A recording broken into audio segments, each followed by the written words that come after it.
আজকে আমরা মোটামুটি যে এর আগে 3টা ভাইভা ক্লাস ইয়ে করেছি তার কন্টিনিউশন করব। তো আজকের যেটা প্রথম প্রশ্ন সেটা হচ্ছে এ 30 years female housewife presented to emergency room with the progressive spastic paraplegia for 10 days। ওকে, তাহলে প্যারাপ্লেজিয়া আমাদের হতে পারে, স্প্যাস্টিক হতে পারে, ফ্ল্যাসিড হতে পারে, তাই না? আচ্ছা, স্প্যাস্টিক বলতে হচ্ছে যে প্যারাপ্লেজিয়া এটা আসলে আপার motor neuron lesson. He has a long history of low grade fever with mid to mild to moderate low back pain on activity and marked weight loss. What is most likely diagnosis? তাহলে প্যারাপ্লেজিয়ার একটা পেশেন্টের যদি লো grade fever থাকে এবং back pain থাকে, যদি particularly যা low back pain or mid back pain, mid back পেইনটাও কিন্তু ইম্পর্টেন্ট, মিড ব্যাক পেইন, তাহলে বলছে what is the most likely diagnosis. তাহলে মোস্ট লাইকলি ডায়াগনোসিস হচ্ছে এটা পটস ডিজিজ। হ্যাঁ, কোনো সন্দেহ নাই, একটাই ডায়াগনোসিস, পটস ডিজিজ। তাহলে পটস ডিজিজ মানে যে স্পটস ডিজিজ। স্পটস ডিজিজ হচ্ছে স্পাইন টিউবারকুলোসিস। স্পাইন টিউবারকুলোসিসকে আমরা বলি স্পট ডিজিজ। হ্যাঁ, এটাকে আর একটা নামও আছে, সেটাকে বলা হয় টিউবারকুলার স্পন্ডাইলোসিস। Tubercular spondylosis. তাহলে আমরা বলবো যে পটস ডিজিজ হতে পারে, অথবা স্পাইন টিউবারকুলোসিস, অথবা টিউবারকুলার স্পন্ডাইলোসিস। ওকে, ডায়াগনোসিস আমরা যেটা যে কোনো একটাই বলতে পারি, ঠিক আছে? আচ্ছা, mention the clinical sign which you expect from this patient। তাহলে প্যারাপ্লেজিয়াতে আমরা যেহেতু স্প্যাস্টিক প্যারাপ্লেজিয়া, তাহলে আমরা লোয়ার লিম্বে পাবো কি? Upper motor neuron lesion. Okay, তাহলে যদি আমরা লোয়ার লিম্ব এক্সামিন করি তাহলে আমরা দেখবো যে আপার মোটর নিউরন লেশন। তোমাদের মনে আছে আমি এর আগে ডিসকাস করেছিলাম যে আপার মোটর নিউরন লেশনের ক্লিনিক্যাল ইয়েগুলো কি। তাহলে আপার মোটর নিউরন লেশন হচ্ছে তোমার, আমরা প্রথমে দেখবো যে পেশেন্টের বাল্ক অফ দ্য মাসল কি থাকবে। In case of upper motor neuron লেশনের বাল্ক অফ দ্য মাসল থাকবে নর্মাল। ওকে, টোনটা কিরকম থাকবে? টোন ইনক্রিজ হবে। হ্যাঁ, টোনটা হবে ইনক্রিজ, স্প্যাস্টিক হবে। বার্ব টোন, পাওয়ার কমে যাবে। পাওয়ার যে কোনো নিউরন লেশনে পাওয়ার কমে যায়। তারপর আমরা যদি ডিপ টেন্ডন রিফ্লেক্স দেখি তাহলে কি পাবো? লোয়ার নি জ্যাক এবং অ্যাঙ্কেল জ্যাক এক্সাজারেটেড হবে। ওকে, নি জ্যাক, অ্যাঙ্কেল জ্যাক এক্সাজারেটেড হবে, ঠিক আছে? এরপরে আমরা যদি ক্লোনাস দেখি, সরি, তার আগে আমরা প্লান্টার দেখবো। জার্কের পরে, ডিপ টেন্ডন রিফ্লেক্সের পরে প্লান্টার রেসপন্স পাবো আমরা এক্সটেনসর,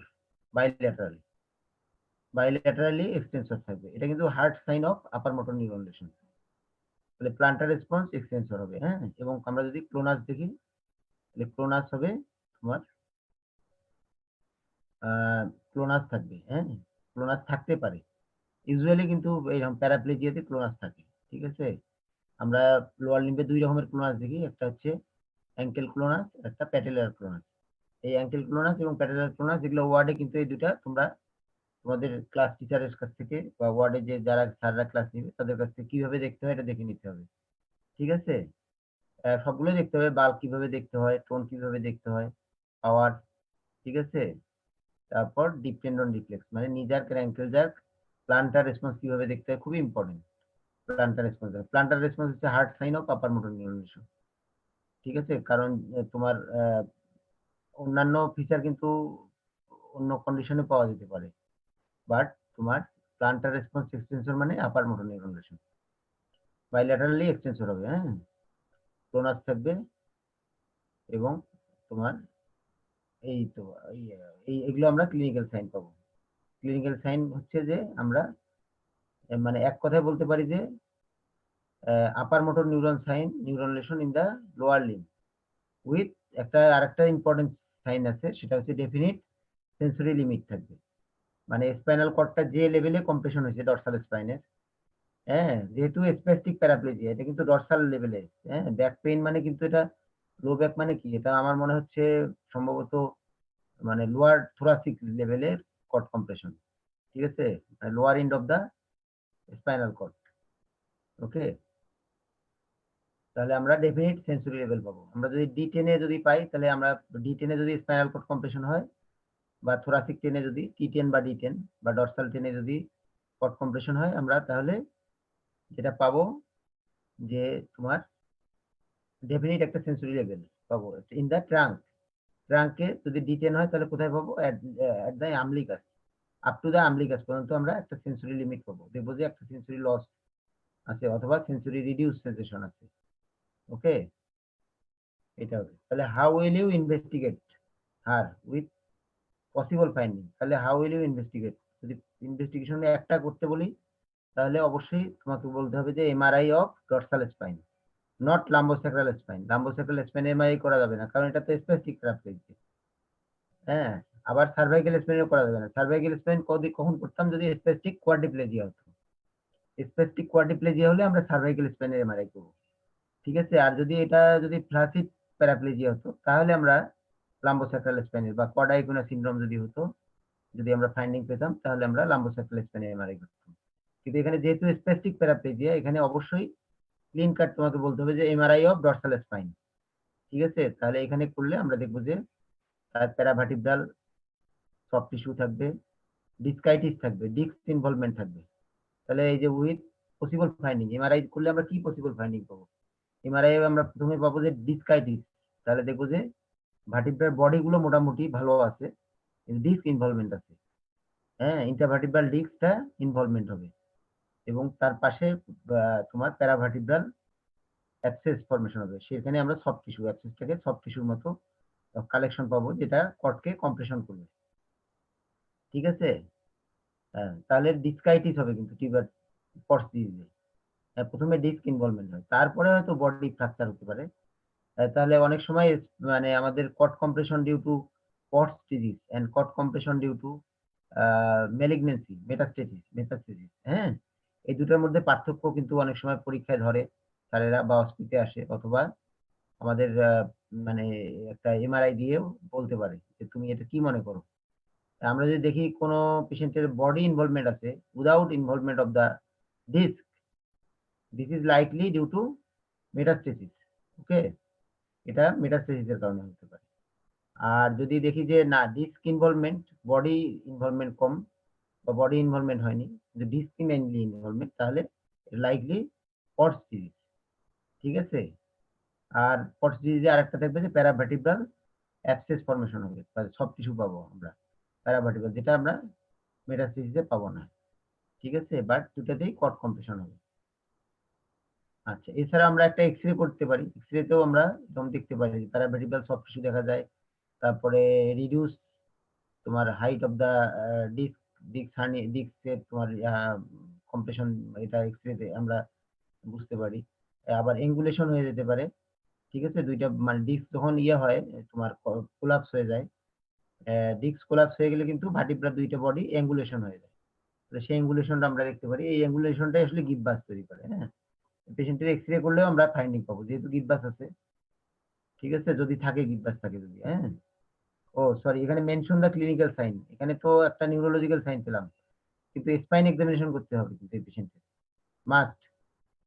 হ্যাঁ, অবশ্যই পেশেন্টের স্পাইন এক্সামিনেশন করতে হবে এবং স্পাইন এক্সামিনেশন করে আমরা এক্সপেক্ট করবো গিববাস, ঠিক আছে। দেখবো যে কোনো একটা জায়গায় গিববাস আছে, হ্যাঁ, পিঠের কোনো জায়গায়, যে জায়গাটাতে তোমার কট কম্প্রেশন মানে যে স্পাইন ইনভলভমেন্ট আছে সেই জায়গার বিটুইন ভার্টিব্রা, যে এখানে তোমার যে তোমার ইয়েটা পাবো আমরা, ভার্টিব্রার মাঝে যে তোমার ডিস্ক ইনভলভমেন্ট হবে, সেখানে আমরা দেখবো যে গিববাস, গিববাস মানে কুজ, আমরা বাংলায় বলি কুজ। হ্যাঁ, গিববাস উঁচু থাকবে, উঁচু হয়ে থাকবে। এটা কিন্তু অবশ্যই এরকম প্যারাপ্লেজিয়ার পেশেন্টের দেখতে হবে, প্রত্যেকটা প্যারাপ্লেজিয়ার পেশেন্টেরই দেখতে হবে, সে তার জ্বর থাকুক না থাকুক, এটা একটা ইম্পর্টেন্ট ক্লিনিক্যাল সাইন, ঠিক আছে। পার্টিকুলারলি দ্য স্পেসিফিক প্যারাপ্লেজিয়া হোক অথবা ফ্লাসিডও হোক, তবুও আমরা গিববাস দেখবো সব প্যারাপ্লেজিয়ার পেশেন্টের, কারণ কডাইকুনো সিনড্রোমও কিন্তু টিউবারকুলোসিস দিয়ে হতে পারে, স্পাইন ইনভলভমেন্ট হতে পারে। হ্যাঁ, সেক্ষেত্রেও গিববাস থাকতে পারে। আচ্ছা, তারপরে আমরা একটা এক্স রে করতে পারি, বাট প্রথমে আমি বলবো যে প্রথম তোমরা ইনভেস্টিগেশন বলবা এমআরআই অফ স্পাইন, কারণ এমআরআই এর যে ডিটেলস একদম কনফার্ম মোটামুটি বোঝা যাবে তুমি যে, এবং আর্লি ইনভলভমেন্ট যদি থাকে পেশেন্টের, সেক্ষেত্রেও তুমি এমআরআই দিয়ে বুঝতে পারবা। এক্স রে মেবি নর্মাল, ঠিক আছে। সো প্রথমে এমআরআই করবো, তারপরে একটা বলবো X ray of dorsal spine, হ্যাঁ, এপি এন্ড ল্যাটারাল ভেইন। আচ্ছা, তারপরে আমরা 3 নম্বর আমরা করবো একটা ফুল ব্লাড কাউন্ট করব। সেখানে দেখবো যে টোটাল কাউন্ট কেমন আছে, ডিফারেনশিয়াল কেমন আছে। ESR in case of tuberculosis ESR high হবে। ঠিক আছে? আমরা একটা চেস্ট এক্স-রে করতে পারি। কারণ চেস্ট এক্স-রে তে দেখা যায় যে অনেক সময় লাংসে টিউবারকুলার ফোকাস থাকতে পারে। 20% ক্ষেত্রে লাংসে টিউবারকুলাস ফোকাস আমরা পাই পটস ডিজিজে। ঠিক আছে? এইজন্য চেস্ট এক্স-রে ম্যান্ডেটরি, মাস্ট করতে হবে এই পেশেন্টকে। আর একটা করতে পারি আমরা টিউবারকুলিন টেস্ট, মন্টুস টেস্ট। হ্যাঁ? Tuberculin test in most of the cases যদি পেশেন্ট ইমিউনোকম্প্রোমাইজ না হয়, ডায়াবেটিক না হয়, ম্যালনারিশ না হয়, ঠিক আছে? ম্যালিগন্যান্সি যদি না থাকে তাহলে মোস্ট অফ দ্য কেসে টিউবারকুলিন টেস্ট পজিটিভ হয়। ঠিক আছে? তাহলে এই প্রশ্নের উত্তর এটা হয়ে গেল। তাহলে এই প্রশ্নের উত্তর আরেকটা আছে, right down the management plan of this patient. এই যে এটা একই প্রশ্ন, একই ধরনের প্রশ্ন। তাহলে আমি একবারে বলে দিই। ম্যানেজমেন্ট প্ল্যান, তাহলে এই পেশেন্টটারই ম্যানেজমেন্ট ট্রিটমেন্ট কি দিব? ট্রিটমেন্ট তাহলে ক্লিয়ার কাট, হ্যাঁ? ট্রিটমেন্ট হচ্ছে তোমার অ্যান্টি টিউবার কেমোথেরাপি, ঠিক? কেমোথেরাপি, হ্যাঁ? Anti tubercular chemotherapy. তাহলে 2 months 4 drug regime followed by 16 months তোমার 2 ড্রাগ রেজিম। ঠিক আছে? এটা কিন্তু মনে রাখতে হবে যে পটস ডিজিজের ট্রিটমেন্ট হচ্ছে 18 মাস। আমরা পালমোনারি টিউবারকুলোসিসের চিকিৎসা কত মাস দিই? 6 মাস। ওকে? টু আমরা দেই 4 ড্রাগ রেজিম দেই 2 month followed by another 4 month দিই আমরা 2 ড্রাগ রেজিম। ঠিক আছে? আমরা প্রথমে 2 মাস দেই রিফাম্পিসিন, আইসোনিয়াজেড, পাইরিজিনামাইড এন্ড ইথাম্বুটল। 4টা দেই ফলোড বাই তোমার পালমোনারি টিউবারকুলোসিস ফলোড বাই আমরা তোমার পরবর্তীতে রিফাম্পিসিন এন্ড আইসোনিয়াজেড অ্যানাদার তোমার 4 মাস আমরা অ্যানাদার 4 মাস এটা দিই, হ্যাঁ? এবং এই 6 মাস আমরা আরেকটা ওষুধ দেই, সেটা হচ্ছে ভিটামিন বি6 বা পাইরিডক্সিন। পাইরিডক্সিন কেন দেই? যে আইএনএইচ যেহেতু আমরা দেই আইসোনিয়াজেড, আইসোনিয়াজেড দিলে অনেকের ইয়ে হয়, পেরিফেরাল নিউরোপ্যাথি ডেভেলপ করতে পারে due to renal loss of vitamin বি6। এই জন্য আমরা সব পেশেন্ট অ্যান্টি টিউবারকুলার কেমোথেরাপি যাদেরকে দেই তাদেরকে আমরা তোমার ভিটামিন বি6 বা পাইরিডক্সিন আমরা সাপ্লাই দিই। কিন্তু পালমোনারি টিউবারকুলোসিসে চিকিৎসা 6 মাস হলেও আমাদের কিন্তু তোমার টিউবারকুলার স্পন্ডাইলোসিস বা পটস ডিজিজের চিকিৎসা কিন্তু 18 মাস, এটা মনে রাখতে হবে। এখানে 6 মাস ট্রিটমেন্ট দিলে ট্রিটমেন্ট অবশ্যই ফেল করবে। ঠিক আছে? অবশ্যই ফেল করবে। তাহলে আমাদের 18 মাস ট্রিটমেন্ট দিতে হবে কিন্তু, হ্যাঁ? 18 মান্থ ট্রিটমেন্ট স্পাইন টিউবারকুলোসিস। আর আমরা আরেকটা তোমাদের যখন টিউবারকুলাস মেনিনজাইটিস পড়াইছিলাম তখন বলেছিলাম যে টিউবারকুলার মেনিনজাইটিসের ট্রিটমেন্ট হচ্ছে 12 মাস, 12 মান্থ। ঠিক আছে? 10 মাস হচ্ছে 2 মান্থ হচ্ছে 4 drug regime followed by 10 month হচ্ছে তোমার তোমার 2 ড্রাগ রেজিম। ওকে? এবং টিউবারকুলার মেনিনজাইটিস এবং স্পাইন টিবি দুটোতেই আমরা আরেকটা ড্রাগ ইউজ করি, সেটা হচ্ছে স্টেরয়েড। আইদার এটা আমরা ডেক্সামেথাসোনও দিতে পারি অথবা প্রেডনিসোলোন দিতে পারি। এটা আমরা সাধারণত 3 to 6 মান্থ 6 উইকস দিই।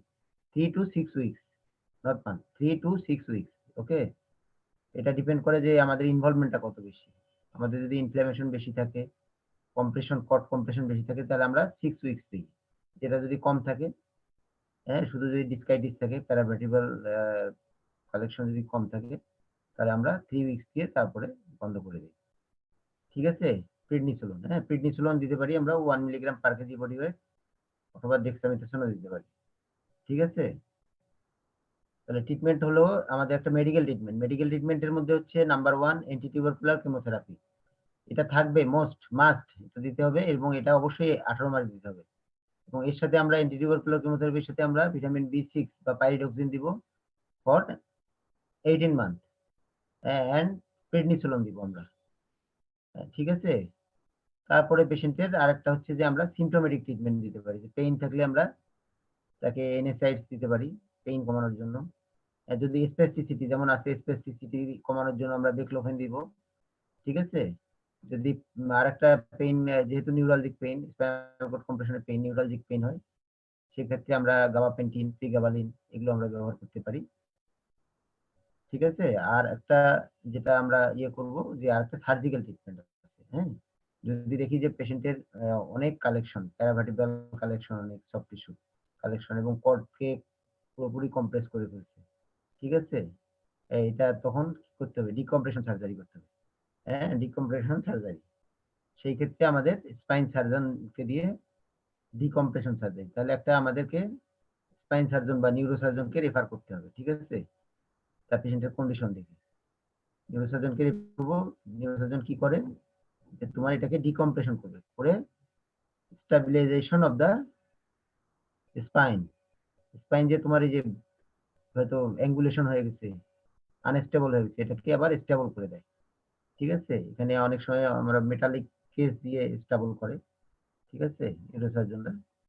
তাহলে এইভাবে আমাদের ট্রিটমেন্ট প্ল্যান গেল। ওকে, আচ্ছা, এবার এই কোশ্চেনটা দেখি। এ 20 years old student brought to you with complaint of speech and visual disturbance, unable to work, worsening symptom toward the end of the day. আচ্ছা, following exercise or following exercise. আচ্ছা, there is no sensory sign. What is most likely diagnosis? এই ক্লাসটা আমি নিয়ে ফেলছি তোমাদেরকে। হ্যাঁ, আমি বলেছিলাম যে myasthenia gravis, most likely diagnosis হচ্ছে মাইস্থেনিয়া গ্রেভিস।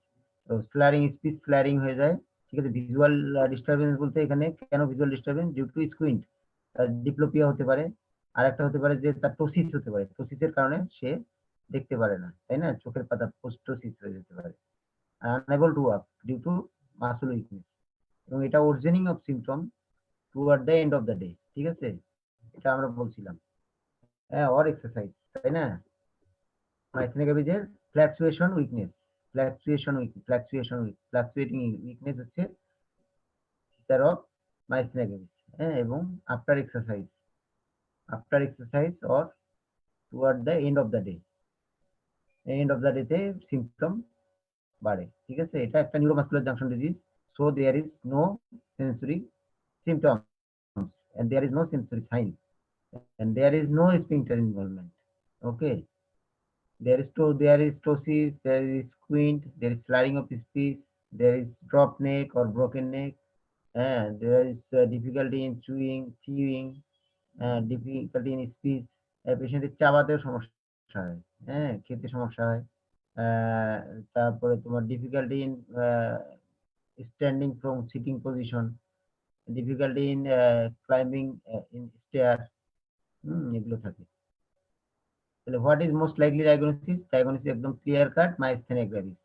আমরা জানি মাইস্থেনিয়া গ্রেভিসের দুইটা প্রেজেন্টেশন থেকে, একটা বাইমোডাল প্রেজেন্টেশন, তাই না? একটা হচ্ছে 20 to 40 ইয়ার্স আর একটা হচ্ছে 60 to 80 ইয়ার্স, দুই এজে হয়। এবং প্রথম 20 to 30 ইয়ার্সে এটা কি predominant? Female predominant, 3:1 female predominant. Okay, আর যেটা 60 to 80 হয় সেটা মেল প্রিডোমিনেন্ট, 2:1, ঠিক আছে? Mention the investigation to support your diagnosis along with expected finding.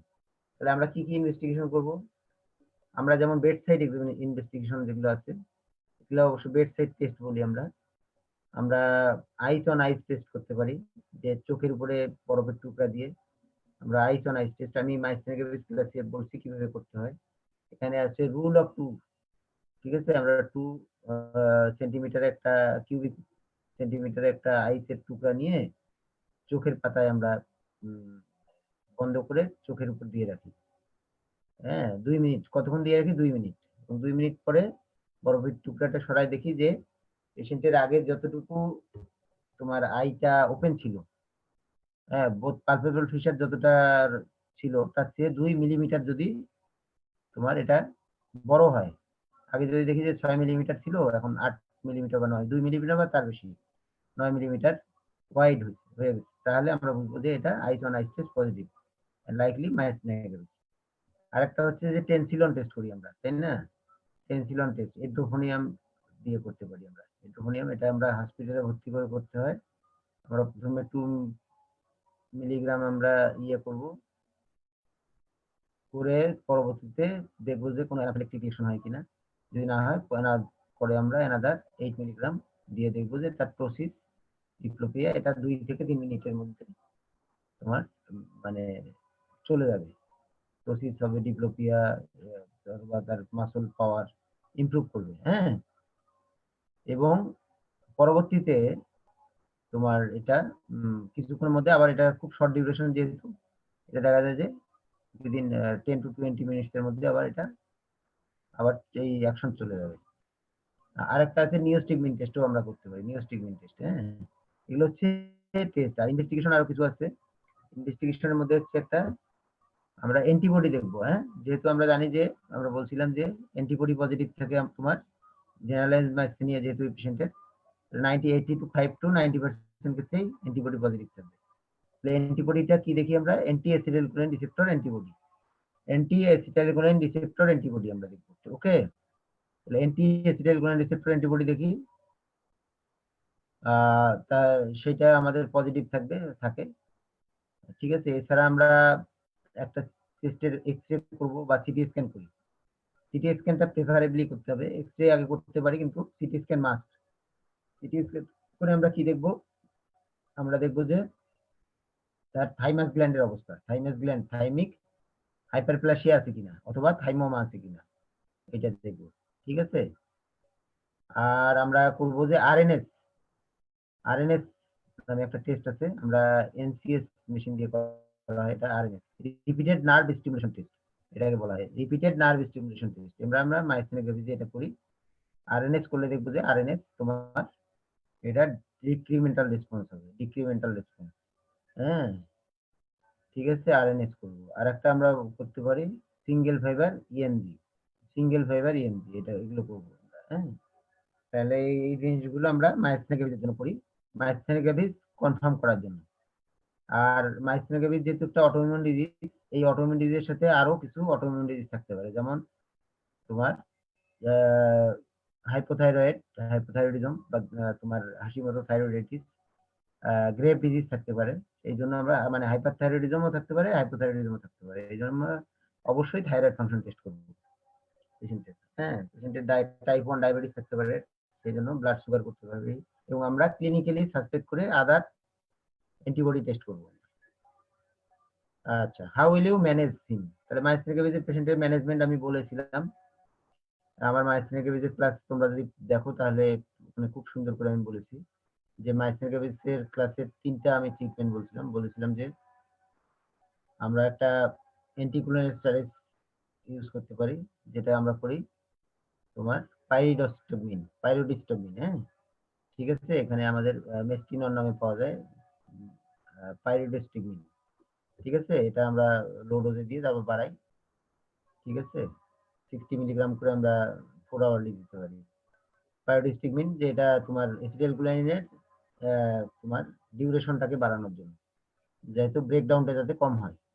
Cholinesterase এনজাইমটাকে আমরা যদি ব্লক করে বা ইনহিবিট করতে পারি, তাহলে অ্যাসিটাইলকোলাইন আমাদের নিউরোমাসকুলার জাংশনে অনেকক্ষণ ধরে থাকবে এবং তার কাজ আমরা করবো, তাই না? 2 নম্বর হচ্ছে যে প্রেডনিসোলোন, স্টেরয়েড আমরা দেই, তাই না? স্টেরয়েড দিব আমরা 1 milligram per KG body wait. ঠিক আছে, এবং এটা আমরা গ্র্যাজুয়ালি বাড়াবো। হঠাৎ করে বেশি দিলে আবার এটা মাইসেনিক ক্রাইসিস করতে পারে। এই জন্য আমরা তোমার স্লো ডোজে দিই এবং আস্তে আস্তে 2 দিন পর পর ডাবল ডোজ করে আমরা 1 milligram per KG body wait হিসেবে রাখি, এবং এটা তারপরে রেমিশনে গেলে আস্তে আস্তে ট্যাপার করে গ্র্যাজুয়ালি একদম মিনিমাম ডোজে রাখি। 3 নম্বর হচ্ছে যে স্টেরয়েড যেহেতু দীর্ঘদিন খেলে সমস্যা হয়, সেজন্য স্টেরয়েড স্পেয়ারিং ড্রাগের মধ্যে আমরা বলেছিলাম যে আমরা অ্যাজাথাইপ্রিন ইউজ করতে পারি, মাইক্রোফেনোলেট মফিটিল ইউজ করতে পারি। ঠিক আছে, স্টেরয়েড এটা immunosuppressive, steroid sparing immunosuppressive drug. Okay, এটা আমরা ব্যবহার করি। আর একটা বলেছিলাম যে সার্জারি মানে থাইমেক্টমি করা, থাইমাস যদি হাইপারপ্লাসিয়া থাকে অথবা থাইমোমা যদি থাকে, তাহলে আমরা সার্জারি করবো। এবং আমরা বলেছিলাম যে ইন্ডিকেশন গুলো কি কি ইন্ডিকেশন আছে তাদের, সেই ইন্ডিকেশন তোমাদের মনে আছে কিনা, যে যদি বয়স যদি তোমার 45 বা আমি বলি যে 55 এর মধ্যে যদি থাকে, পেশেন্টের ডিজিজ ডিউরেশন যদি 7 ইয়ার্স এর কম হয়। ঠিক আছে, তারপর তোমার পেশেন্টের যদি জেনারেলাইজ মাইস্থেনিয়া হয়, pure ocular myasthenia is not a indication for thymectomy. ঠিক আছে, যদি থাইমোমা থাকে তাহলে একটা ইন্ডিকেশন।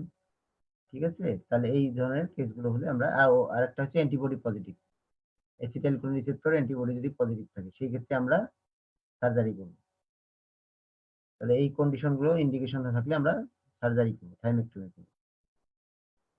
আচ্ছা, ম্যানেজমেন্ট হচ্ছে এটা থাইমেক্টমি। আর একটা হচ্ছে যে মাইসথেনিক ক্রাইসিসে যদি হয়, সেই ক্ষেত্রে কিন্তু আমাদের ট্রিটমেন্ট হচ্ছে আইভিআইজি অথবা plasma therapy, plasma exchange, IVIG অথবা প্লাজমা এক্সচেঞ্জ যদি পেশেন্ট ক্রাইসিসে যায়। মাইসথেনিক ক্রাইসিস কি সেটা আমরা আলোচনা করেছি এর আগে, ঠিক আছে। আচ্ছা, তাহলে এর পরের ক্লাসটা, পরের কোশ্চেনটা আমি বলি। 30 years old lady presented with history of low grade fever, headache, vomiting. Examination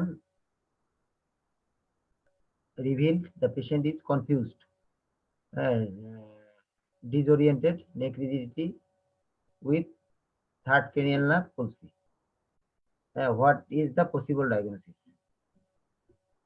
How will you investigate the patient? How will you manage the patient? তাহলে খুব সুন্দর দেখো, লো গ্রেড ফিভার বলছে, তাই না? পর যদি দেখতো যে 1.5 মাস বা 1 মাস তাহলে আরো সুবিধা হতো। হ্যাঁ, মানে long duration of low grade fever, তারপরে হেডেক, ভমিটিং। এক্সামিনেশনে পেশেন্ট দেখলাম কনফিউজ, দেখো কনফিউজ আছে, ডিসওরিয়েন্টেড, কনফিউজ এবং ডিসওরিয়েন্টেড। হ্যাঁ, নেক রিজিডিটি প্রেজেন্ট, নেক রিজিডিটি মেবি অ্যাবসেন্টও থাকতে পারে কিন্তু এই ধরনের কন্ডিশনে। এবং দেয়ার ইজ কমপ্লিকেশন ডেভেলপ করছে, থার্ড ক্যানিলা করছে। ডায়াগনোসিস খুবই পরিষ্কার, এটা হচ্ছে টিউবারকুলাস মেনিনজাইটিস। দেখো লো গ্রেড ফিভার আছে, হেডেক আছে, ঠিক আছে, পেশেন্ট কনফিউজ। নেক রিজিডিটি কিন্তু tuberculous মেনিনজাইটিসে maybe present or may not be present, ঠিক আছে। 50% ক্ষেত্রে কিন্তু মে not be present tuberculous meningitis. তাই এই জন্য টিউবারকুলাস মেনিনজাইটিসে যে নেক রিজিডিটি থাকতে হবে নট নেসেসারি কিন্তু। হ্যাঁ, তাহলে তোমাদের এই হাই ইন্ডেক্স ভীষণ লাগবে যে আমি নেক রিজিডিটি পেলাম না, পেশেন্টকে বললাম যে না আপনার টিউবারকুলাস মেনিনজাইটিস না। হ্যাঁ, এটা একেবারে ভুলে যাবে। তাহলে এভাবে কিন্তু প্রচুর পেশেন্ট মিস হয়। হ্যাঁ, তাহলে টিউবারকুলাস মেনিনজাইটিস ডায়াগনোসিস করা কিন্তু খুবই কঠিন। এই জন্য আমাদের মনে আছে, তোমাদের মনে আছে কিনা, আমি যখন টিউবারকুলাস মেনিনজাইটিস পড়াইছি তখন বলেছিলাম যে ক্লিনিক্যাল ফিচার গুলো কিন্তু খুবই তোমার প্রথমের দিকে, হ্যাঁ, যে লো গ্রেড ফিভার, পেশেন্টের রিডিউস অ্যাপিটাইট, ম্যালেজ, ডিপ্রেশন, মুড ডিপ্রেশন থেকে লেসিচুড থাকে, ঠিক আছে, পেশেন্টকে কিন্তু ইনিশিয়ালি ডায়াগনোসিস করা কঠিন হয়ে যায়। ক্লাসিক্যাল যে মেনিনজাইটিসের ফিচার এটা নিয়ে কিন্তু আসে না। পরবর্তীতে যখন স্টেজ 2-3 তে যায় তখন পেশেন্টের এই যে পেশেন্ট কিন্তু স্টেজ 2 এ আছে বা 3 তে। স্টেজ 2 মানে পেশেন্ট কনফিউজ হবে, ডিসওরিয়েন্টেড হবে, ঠিক আছে, ক্রেনিয়াল নার্ভ পলসি থাকবে, ঠিক আছে, এটা হচ্ছে স্টেজ 2। আর স্টেজ 3 তে থাকবে নিউরোলজিক্যাল, মানে কমাতে থাকবে পেশেন্ট, কিন্তু কনফিউজ তখন একদম ডিপ কমায়, কমা থাকবে এবং পেশেন্টের হয়তো হেমিপ্লেজিয়া ডেভেলপ করবে, মানে নিউরোলজিক্যাল সাইন পাবো, ঠিক আছে। এখানে মাইল্ড নিউরোলজিক্যাল সাইন থাকতে পারে, যেমন থার্ড নার্ভ পলসি, বাট ওখানে দেখবা যে হেমিপ্লেজিয়া ডেভেলপ করছে, হ্যাঁ, বা মনোপ্লেজিয়া ডেভেলপ করছে, এরকম হতে পারে। তো what is the possible diagnosis? Possible diagnosis হচ্ছে টিউবারকুলাস মেনিনজাইটিস, ঠিক আছে। How will you investigate the patient? How will you manage? Very good. তাহলে how will you investigate, investigation খুবই আমাদের এটা জানতে হবে যে আমরা ইনভেস্টিগেশন কি করব। প্রথমে আমি যদি বলি পেশেন্টের আগে করব যেটা, আমি বলেছি যে পেশেন্টের আমরা এরকম একটা যদি ইয়ে পাই, প্রথম যেটা করি আমরা ওয়ার্ডে ভর্তি হওয়ার সাথে সাথেই আমরা তার আগে ফান্ডাস্কোপি করি। ফান্ডাস্কোপিতে দেখি যদি পেপিলোইডিমা না থাকে, যেহেতু এই পেশেন্টের থার্ড নার্ভ পলসি আছে, ঠিক আছে, পেশেন্ট কনফিউজ এবং ডিসওরিয়েন্টেড, পেশেন্টের কিন্তু ফিচার অফ রেইজ টাইপ 50 হওয়ার সম্ভাবনা বেশি। ওকে, তো এই পেশেন্টের হঠাৎ করে তুমি সিএসএফ স্টাডি করতে পারবে না। লাম্বার পাংচার করতে গেলে তোমার ব্রেন স্টিম হার্নিয়েশন হয়ে পেশেন্টের সাডেন ডেথ হতে পারে, তাই না? তাহলে এটা কিন্তু খুবই ক্লিয়ার। তাহলে এই পেশেন্টের প্রথমে যেটা করতে হবে, দেখতে হবে আমাদের একটা তার ফান্ডোস্কোপি এক্সামিনেশন করে যদি দেখি পেশেন্টের পেপিলোইডেমা আছে, তাহলে আমরা পেশেন্টের একটা ইমেজিং করব। ইমেজিং করে দেখবো যে হাইড্রোকোপালাস আছে কিনা, অথবা কোনো তার ব্রেনে তোমার কোনো স্পেসিফিক ইনজেকশন আছে কিনা, যেমন ব্রেন অ্যাবসেস, ঠিক আছে। যদি এরকম থাকে তাহলে তো অবশ্যই আমাদের লাম্বার পাংচার করা যাবে না, ঠিক আছে। সেই ক্ষেত্রে আমরা যেটা করব যে প্রথমে ইমেজিং করব, একটা ইমেজিং করে যদি এরকম পাই তারপরে আমরা ধরো চেস্ট এক্সরে করবো। আমরা তার প্রথমে একটা কমপ্লিট ব্লাড কাউন্ট করবো। কমপ্লিট ব্লাড কাউন্ট করলে নিউট্রোফিলিক লিউকোসাইটিস থাকবে, এখানে থাকবে না। মানে পায়োজেনিক মেনিনজাইটিস বা ব্যাকটেরিয়াল মেনিনজাইটিসে নিউট্রোফিলিক লিউকোসাইটিস থাকে, বাট এখানে কিন্তু তোমার total count and differential count normal থাকবে, ঠিক আছে। But ESR will be high, ESR high থাকবে। হ্যাঁ, আমরা যদি চেস্ট এক্সরে করি তাহলে tuberculous focus in the upper লোবে আমরা ফোকাস পেতে পারি, টিউবারকুলাস ফোকাস, হ্যাঁ, চেস্ট এক্সরে। আর যদি ব্যাকটেরিয়াল নিউমোনিয়া হয় তাহলে আমরা নিউমোনিক কনসেন্ট্রেশন পাবো ইন দা মিডিল লোব, অথবা লোয়ার লোবে পেতে পারি। হ্যাঁ, ঠিক আছে। তারপর আমরা টিউবারকুলিন টেস্ট করবো বা মন্টুক্স টেস্ট করলে আমরা কি পাবো? আমরা তোমার ওখানে পাবো যে মন্টুক্স টেস্ট করলে যে আমরা তার টিউবারকুলিন টেস্ট পজিটিভ থাকতে পারে, সেটা আমাদের একটা ইয়ে করবে। হ্যাঁ, এবং আমরা যদি যদি আমাদের ইন্ডিকেশন থাকে লাম্বার পাংচার করা, তাহলে তো অবশ্যই লাম্বার পাংচার করতে হবে। লাম্বার পাংচার করে আমরা কি দেখবো? প্রথমে প্রেশার দেখবো। টিউবারকুলাস মেনিনজাইটিসে প্রেশার বাড়তে পারে। হ্যাঁ, বাড়তে পারে নাও পারে, বাট প্রেশার বাড়তে পারে কিন্তু এটা। হ্যাঁ, প্রথমে পাংচার করে আমরা প্রেশারটা দেখি, প্রেশার বাড়ছে কিনা। হ্যাঁ, তারপর আমরা দেখবো কালার। কালার কি থাকতে পারে? ক্রিস্টাল ক্লিয়ারও থাকতে পারে, নর্মাল কালার যেটা আছে সেটা থাকতে পারে, অথবা কালারটা তোমার একটু হিজি হতে পারে, টার্বিড হতে পারে কিন্তু। হ্যাঁ, এবং সিএসএফ এর উপরে দেখবা যে রেখে দিলে একটা যে মাকড়সার জালের মতো পড়ে, এটাকে আমরা বলি স্পাইডার ওয়েব, কব ওয়েব বলি। হ্যাঁ, স্পাইডার ওয়েব থাকে, ঠিক আছে। তারপরে আমরা যদি দেখি সেল কাউন্ট, সেল কাউন্ট দেখবো আমরা, সেল কাউন্ট তোমার বাড়বে। সেল কাউন্ট তোমার এটা হতে পারে যে 50টা থেকে বা 100টা থেকে তোমার 5000 পর্যন্ত হতে পারে। এবং সেগুলো প্রিডমিনেন্টলি নিউট্রোফিল হবে। প্রিডমিনেন্ট 90% দেখা যাবে যে, সরি, প্রিডমিনেন্টলি লিম্ফোসাইট। টিউবারকুলাস মেনিনজাইটিসে প্রিডমিনেন্টলি লিম্ফোসাইট, আর ব্যাকটেরিয়াল মেনিনজাইটিসে প্রিডমিনেন্টলি নিউট্রোফিল। তাহলে আমরা কি দেখবো? দেখবো যে প্রিডমিনেন্টলি সেল কাউন্ট যদি দেখা যায় 2000 হয়ে গেছে, তাহলে প্রিডমিনেন্টলি 2000 মধ্যে 1900 বা 1800 থাকবে তোমার লিম্ফোসাইট। লিম্ফোসাইট থাকবে 1800। তাহলে লিম্ফোসাইট প্রিডমিনেন্ট থাকবে, ঠিক আছে। 10% হয়তো 90% লিম্ফোসাইট, 10% নিউট্রোফিল থাকতে পারে, ঠিক আছে। সিএসএফ এ আমরা সেল কাউন্ট দেখলে এটা পাবো। তারপরে প্রোটিন যদি দেখি তাহলে কি পাবো? প্রোটিন আমরা পাবো যে প্রোটিন বাড়বে, কিন্তু প্রোটিন অনেক বেশি বাড়ে। হ্যাঁ, সাধারণত ব্যাকটেরিয়াল মেনিনজাইটিসের চেয়েও টিউবারকুলাস মেনিনজাইটিসে প্রোটিন কিন্তু বেশি বাড়ে। তো ঠিক আছে, প্রোটিন আমরা বেশি পাবো। প্রোটিন নর্মালি হচ্ছে 15 to 45 মিলিগ্রাম পার ডিএল। তো আমরা এখানে দেখবো যে হয়তো তার 150 মিলিগ্রাম পার ডিএল বা 200 বা 300, হ্যাঁ, বা 500 মিলিগ্রাম পার ডিএল এরকম হতে পারে, ঠিক আছে। আচ্ছা, তারপর গ্লুকোজ। গ্লুকোজ যদি দেখি, গ্লুকোজ কিন্তু খুব ইম্পর্টেন্ট। গ্লুকোজ কিন্তু মার্কলি রিডিউস করে টিউবারকুলাস মেনিনজাইটিসে। গ্লুকোজটা একদম খুবই কমে যায়। সাধারণত নর্মাল গ্লুকোজ লেভেল হচ্ছে 2/3 of blood glucose level of this patient. আমরা যে পেশেন্টের সিএসএফ করবো, আমরা করসপন্ডিং ব্লাড গ্লুকোজ নিতে হয়। যদি আমরা দেখি ব্লাড গ্লুকোজ যদি দেখি যে 100 মিলিগ্রাম পার ডিএল, তাহলে ওই পেশেন্টের দেখবো যে 2/3 মানে অ্যারাউন্ড ধরো 60% হবে, 60 বা 65% হতে পারে। হ্যাঁ, তো 65 হবে আর কি, 100 যদি হয়। তাহলে 2/3 of the blood corresponding patient, corresponding blood glucose 2/3 হয়। কিন্তু এখানে দেখা যাবে যে কমে তোমার 20 মিলিগ্রাম বা 15 মিলিগ্রাম হতে পারে। এমনকি টিউবারকুলাস মেনিনজাইটিসে কিন্তু ব্লাড গ্লুকোজ কমে 0 হতে পারে, ব্লাড গ্লুকোজ একদম নীল। হ্যাঁ, সরি, ব্লাড সিএসএফ এ গ্লুকোজ একেবারে পাওয়া যাবে না, এমনও হয়। হ্যাঁ, ঠিক আছে। তারপর আমরা সিএসএফ এ আরেকটা জিনিস দেখতে পারি, এডিএ। হ্যাঁ, অ্যাডিনোসিন ডাইঅ্যামাইনো এডিএ, ডাইঅ্যামাইনেজ আর কি, অ্যাডিনোসিন ডাইঅ্যামাইনেজ। তো এডিএ কিন্তু তোমার হাই পেতে পারি আমরা, ঠিক আছে, in case of tubercular meningitis. Tuberculous মেনিনজাইটিসে টিউবারকুলাস প্লুরালিফিকেশন, টিউবারকুলাস অ্যাসাইটিস, সব ফ্লুইডে, যে কোনো ফ্লুইডে কিন্তু এডিএ বেশি থাকতে পারে। এটাও আমাদের একটা ইম্পর্টেন্ট ক্লু আর কি, টিউবারকুলাস মেনিনজাইটিস ডায়াগনোসিস করার জন্য। আচ্ছা, এছাড়া আমরা সিএসএফ যদি আমরা অ্যাসিড ফাস স্টেনিং করি, সেক্ষেত্রে আমরা তোমার অ্যাসিড ফাস বেসিলাই পেতে পারি। হ্যাঁ, টিউবারকুলাস বেসিলাই, এবং কালচার করি যদি কালচার পজিটিভ হবে। এগুলো আমরা করতে পারি, তাই না? তো সিএসএফ এর মধ্যে তাহলে আমরা এই ইনভেস্টিগেশন গুলোই করবো পেশেন্টের। তবে ব্রেন ইমেজিং কিন্তু অবশ্যই মনে রাখতে হবে। এবং ব্রেন ইমেজিং সিএসএফ করার আগে অবশ্যই এই ধরনের এইরকম যদি পেশেন্ট আসে, তাহলে সরাসরি লাম্বার পাংচার করা যাবে না। এটা প্রেফারেবলি ব্রেন ইমেজিং করে লাম্বার পাংচার করা বেটার এই ধরনের পেশেন্টের।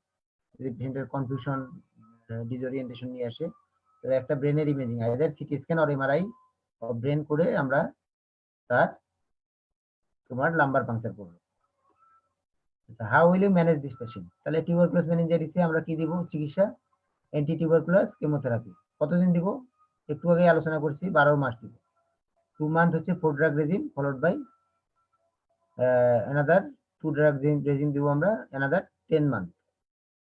তাহলে এটা 12 মাস ট্রিটমেন্ট কিন্তু, হ্যাঁ। তাহলে স্পাইন টিউবারকুলোসিসে 18 মাস ট্রিটমেন্ট, টিউবারকুলাস মেনিনজাইটিসে 12 মাস ট্রিটমেন্ট। আর এর সাথে আমরা দিব তোমার স্টেরয়েড দিতে হবে, কিন্তু অবশ্যই স্টেরয়েড দিতে হবে। এটা স্টেরয়েড কতদিন দিব? 3 to 6 উইকস। 3 to 6 weeks. যদি পেশেন্ট যদি স্টেজ 1 এ আসে তাহলে হয়তো আমরা 3 উইকস দিব, হ্যাঁ। স্টেজ 2 3 তে আসলে আমরা 6 উইকস ইউজ করব, ঠিক আছে। এবং এটা ডোজটাও হবে, ডোজটা আমরা প্রথমে 3 উইকস ফুল ডোজে দিয়ে তারপর ট্যাপার করি another 3 weeks.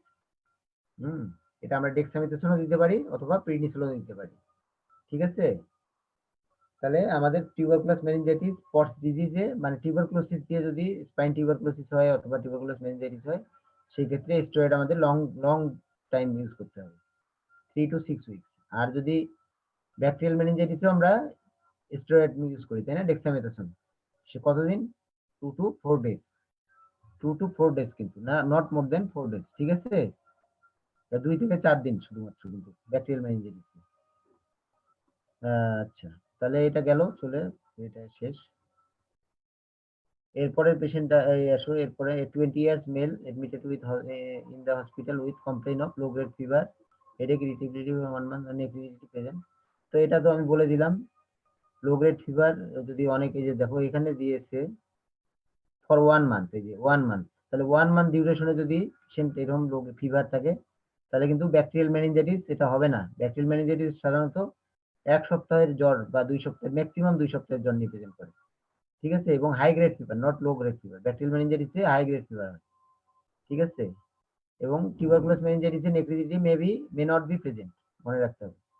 What is your possible diagnosis, how will you investigate, write down the treatment plan. এটা তো বলে দিচ্ছি। How will you differentiate bacterial meningitis from tuberculous meningitis. আমি এর আগের ক্লাসে এটা আলোচনা করেছি, এর ভাইবার ইয়েতে, গত ক্লাসে, ঠিক আছে। এটা আর আমি বলতে গেলে আসলে অনেক কোশ্চেন আছে, হ্যাঁ। তো এটা তোমরা জানো যে একটা তোমার ইলনেসটা হচ্ছে একুট, ব্যাকটেরিয়াল মেনিনজাইটিস যে acute illness. So high grade fever থাকবে, শর্ট ডিউরেশন থাকবে, সাধারণত 1 থেকে 2 সপ্তাহের জ্বর থাকবে, হ্যাঁ। পেশেন্ট টক্সিক থাকবে, ফটোফোবিয়া থাকবে, ভমিটিং থাকবে, ঠিক আছে। টিউবারকুলোসিস মেনিনজাইটিসে লো গ্রেড ফিভার থাকবে, ডিউরেশনটা থাকবে 1 থেকে 1.5 মাস 2 মাস, ঠিক আছে। পেশেন্টের ওয়েট লস থাকবে, ম্যালেজ থাকবে, লেসিসুট থাকবে, ঠিক আছে। এটা হচ্ছে ক্লিনিক্যালি। তারপরে আমরা সিএসএফ এ আলাদা করতে পারি, সব আমি সেদিন বলেছি, ঠিক আছে। তারপরে আমরা যদি টোটাল কাউন্ট করি তাহলে দেখবো যে নিউট্রোফিলিক লিউকোসাইটোসিস থাকবে ইন কেস অফ ব্যাকটেরিয়াল মেনিনজাইটিসে। টিউবারকুলাস মেনিনজাইটিসে নিউট্রোফিলিক লিউকোসাইটোসিস থাকবে না, বাট হাই এসএস থাকতে পারে। তারপরে তোমার আমরা যদি ব্লাড কালচার করি তাহলে blood culture maybe positive in bacterial meningitis, tuberculous মেনিনজাইটিসে ব্লাড কালচার নেগেটিভ থাকে, ঠিক আছে। সিএসএফ এর ফাইন্ডিংটা বললাম, এটা মনে রাখবা। What are the cause of meningeal irritation, তাহলে মেনিনজিয়াল ইরিটেশনের কি কি কারণে হয়?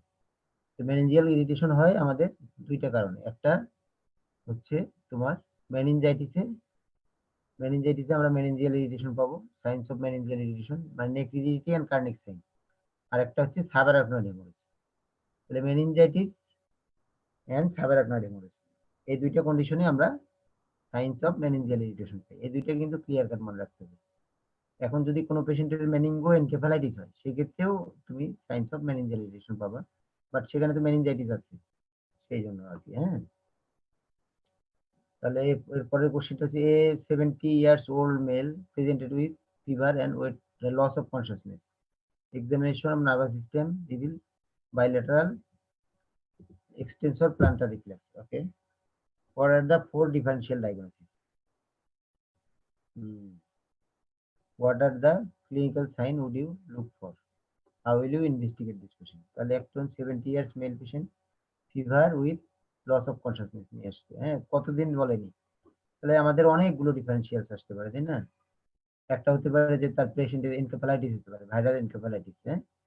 ভাইরাল এনকেফালাইটিস হলে শর্ট ডিউরেশন অফ ফিভার থাকবে উইথ লস অফ কনসিয়াসনেস, হ্যাঁ, ঠিক আছে।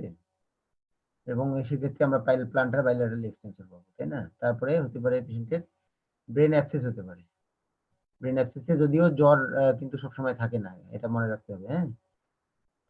তারপর তোমার পেশেন্টের আমরা বললাম মেনিনজাইটিস উইথ কমপ্লিকেশন, এটা হতে পারে মেনিনজাইটিস উইথ কমপ্লিকেশন, সেটা টিউবারকুলাস হতে পারে, ব্যাকটেরিয়াল মেনিনজাইটিস হতে পারে, ঠিক আছে। মেনিনজাইটিস উইথ কমপ্লিকেশন যদি হয় মেনিনজাইটিস উইথ হাইড্রোকোলাস, সেক্ষেত্রে পেশেন্টের রেজিস্ট ইন্ট্রাক্রেনিয়াল প্রেসারের ফলে পেশেন্টের লস অফ কনসিয়াসনেস হবে। এবং সেই ধরনের পেশেন্টের কিন্তু প্ল্যান্টার এক্সটেন্স, যেহেতু তোমার সিএসএফ যদি হাইড্রোকোলাস ডেভেলপ করে তাহলে কিন্তু তোমার প্ল্যান্টার ফাইবারে কিন্তু কম্প্রেশন হবে, হ্যাঁ, ইন্টারনাল ক্যাপসুলে কম্প্রেশন হবে, সেক্ষেত্রে প্ল্যান্টার এক্সটেনশন হবে কিন্তু, হ্যাঁ, ঠিক আছে। তাহলে এই ধরনের ইয়ে হতে হবে। আর এছাড়া তোমার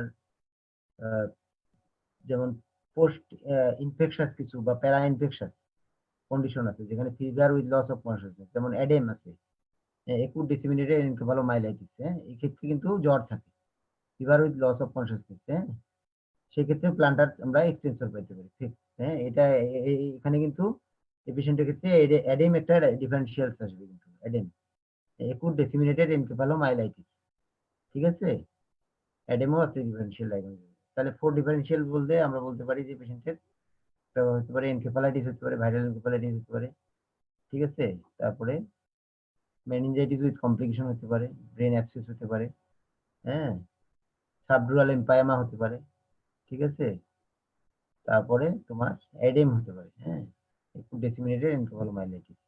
তো এইরকম আমাদের জ্বরের সাথে লস অফ কনসিয়াসনেস দুই থাকে, ঠিক আছে। অনেক সময় সেপ্টিসিমিয়ার পেশেন্টের কিন্তু এরকম মাল্টি অর্গান ইনভলভমেন্ট হয়ে কিন্তু লস অফ কনসিয়াসনেস থাকতে পারে সেপ্টিসিমিয়ার পেশেন্ট, সেগুলো মাথায় রাখতে হবে আমাদের কিন্তু, হ্যাঁ। আচ্ছা, what are the clinical sign would you look for? অবশ্যই, হ্যাঁ, ভেরি গুড। তাহলে পেশেন্টের যদি ফিভার আনকনসিয়াস থাকে, প্রথমে আমরা ক্লিনিক্যাল সাইনের মধ্যে আমি একটু আগে বলছি যে আমরা সাইন্স অফ, যেহেতু আমাদের মেনিনজাইটিস একটা diagnosis, signs of meningeal irritation আছে কিনা এই পেশেন্টের দেখবো, ঠিক আছে, তারপর পেশেন্টের লস অফ কনসিয়াসনেস, তার জিসিএস কেমন আছে দেখবো, ঠিক আছে, তার পেশেন্টের পিপিল দেখবো আমরা, পিপিল কেমন, পিপিল যদি আনইকুয়াল থাকে তাহলে এটাকে বলে raised of intracranial pressure, pupil থাকবে আনইকুয়াল থাকবে, হ্যাঁ, and poor reaction to light, light reaction দুর্বল পুয়ার থাকবে, ঠিক আছে, তার ক্রেনিয়াল নার্ভ পলসি আছে কিনা, স্কুইন্ট আছে কিনা, ঠিক আছে, তারপর আমরা যদি ফান্ডোস্কোপি করে দেখি, ফান্ডোস্কোপিতে আমরা দেখবো যে তার পেপিলোইডেম আছে কিনা, ঠিক আছে, এই জিনিসগুলো আমাদের দেখতে হবে কিন্তু, হ্যাঁ। এছাড়া আমরা নিউরোলজিক্যাল যে প্ল্যান্টার ছাড়াও আদার যেগুলো এক্সামিনেশন ফাইন্ডিং আমরা দেখবো। আচ্ছা, how will you investigate this patient? তাহলে এই পেশেন্টের কিভাবে ইনভেস্টিগেশন করবো? এই তাহলে এরকম একটা পেশেন্টের আসলে আমরা প্রথমে তার যেটা করবো যে, যেহেতু পেশেন্টের ফিভার আছে, তাহলে আমরা একটা কমপ্লিট ব্লাড কাউন্ট করে যদি দেখি যে তার নিউট্রোফিলিক লিউকোসাইটিস, মনে করবো যে হ্যাঁ তার ব্যাকটেরিয়াল মেনিনজাইটিস হতে পারে বা ব্রেন অ্যাবসেস অথবা সাবডুরাল এমপাইমা হতে পারে, তাই না? তো এই ধরনের কন্ডিশন গুলোকে ইয়ে করার জন্য আমরা একটা ব্লাড কাউন্ট করবো, টোটাল কাউন্ট ডিফারেন্সিয়াল, ঠিক আছে, তারপর কিন্তু ভাইরাল হলে কিন্তু এরকম হবে না, থাকবে না, হ্যাঁ। তারপরে আমরা 2 নম্বর একটা সিস্ট এক্সরে করবো আমরা, ঠিক আছে, ব্লাড কালচার করতে পারি আমরা এই ধরনের পেশেন্টের। এছাড়া আমরা যেহেতু পেশেন্ট আনকনসিয়াস, তার মেটাবলিক প্রোফাইল গুলো দেখতে হবে, তার blood urea, creatinine, blood sugar, হ্যাঁ, ইলেকট্রোলাইট, ঠিক আছে, লিভার ফাংশন টেস্ট করবো আমরা, এগুলো কিন্তু আমাদের দেখতে হবে আনকনসিয়াস পেশেন্টের, সব মেটাবলিক প্রোফাইলটা আমাদের দেখতে হবে মাস্ট।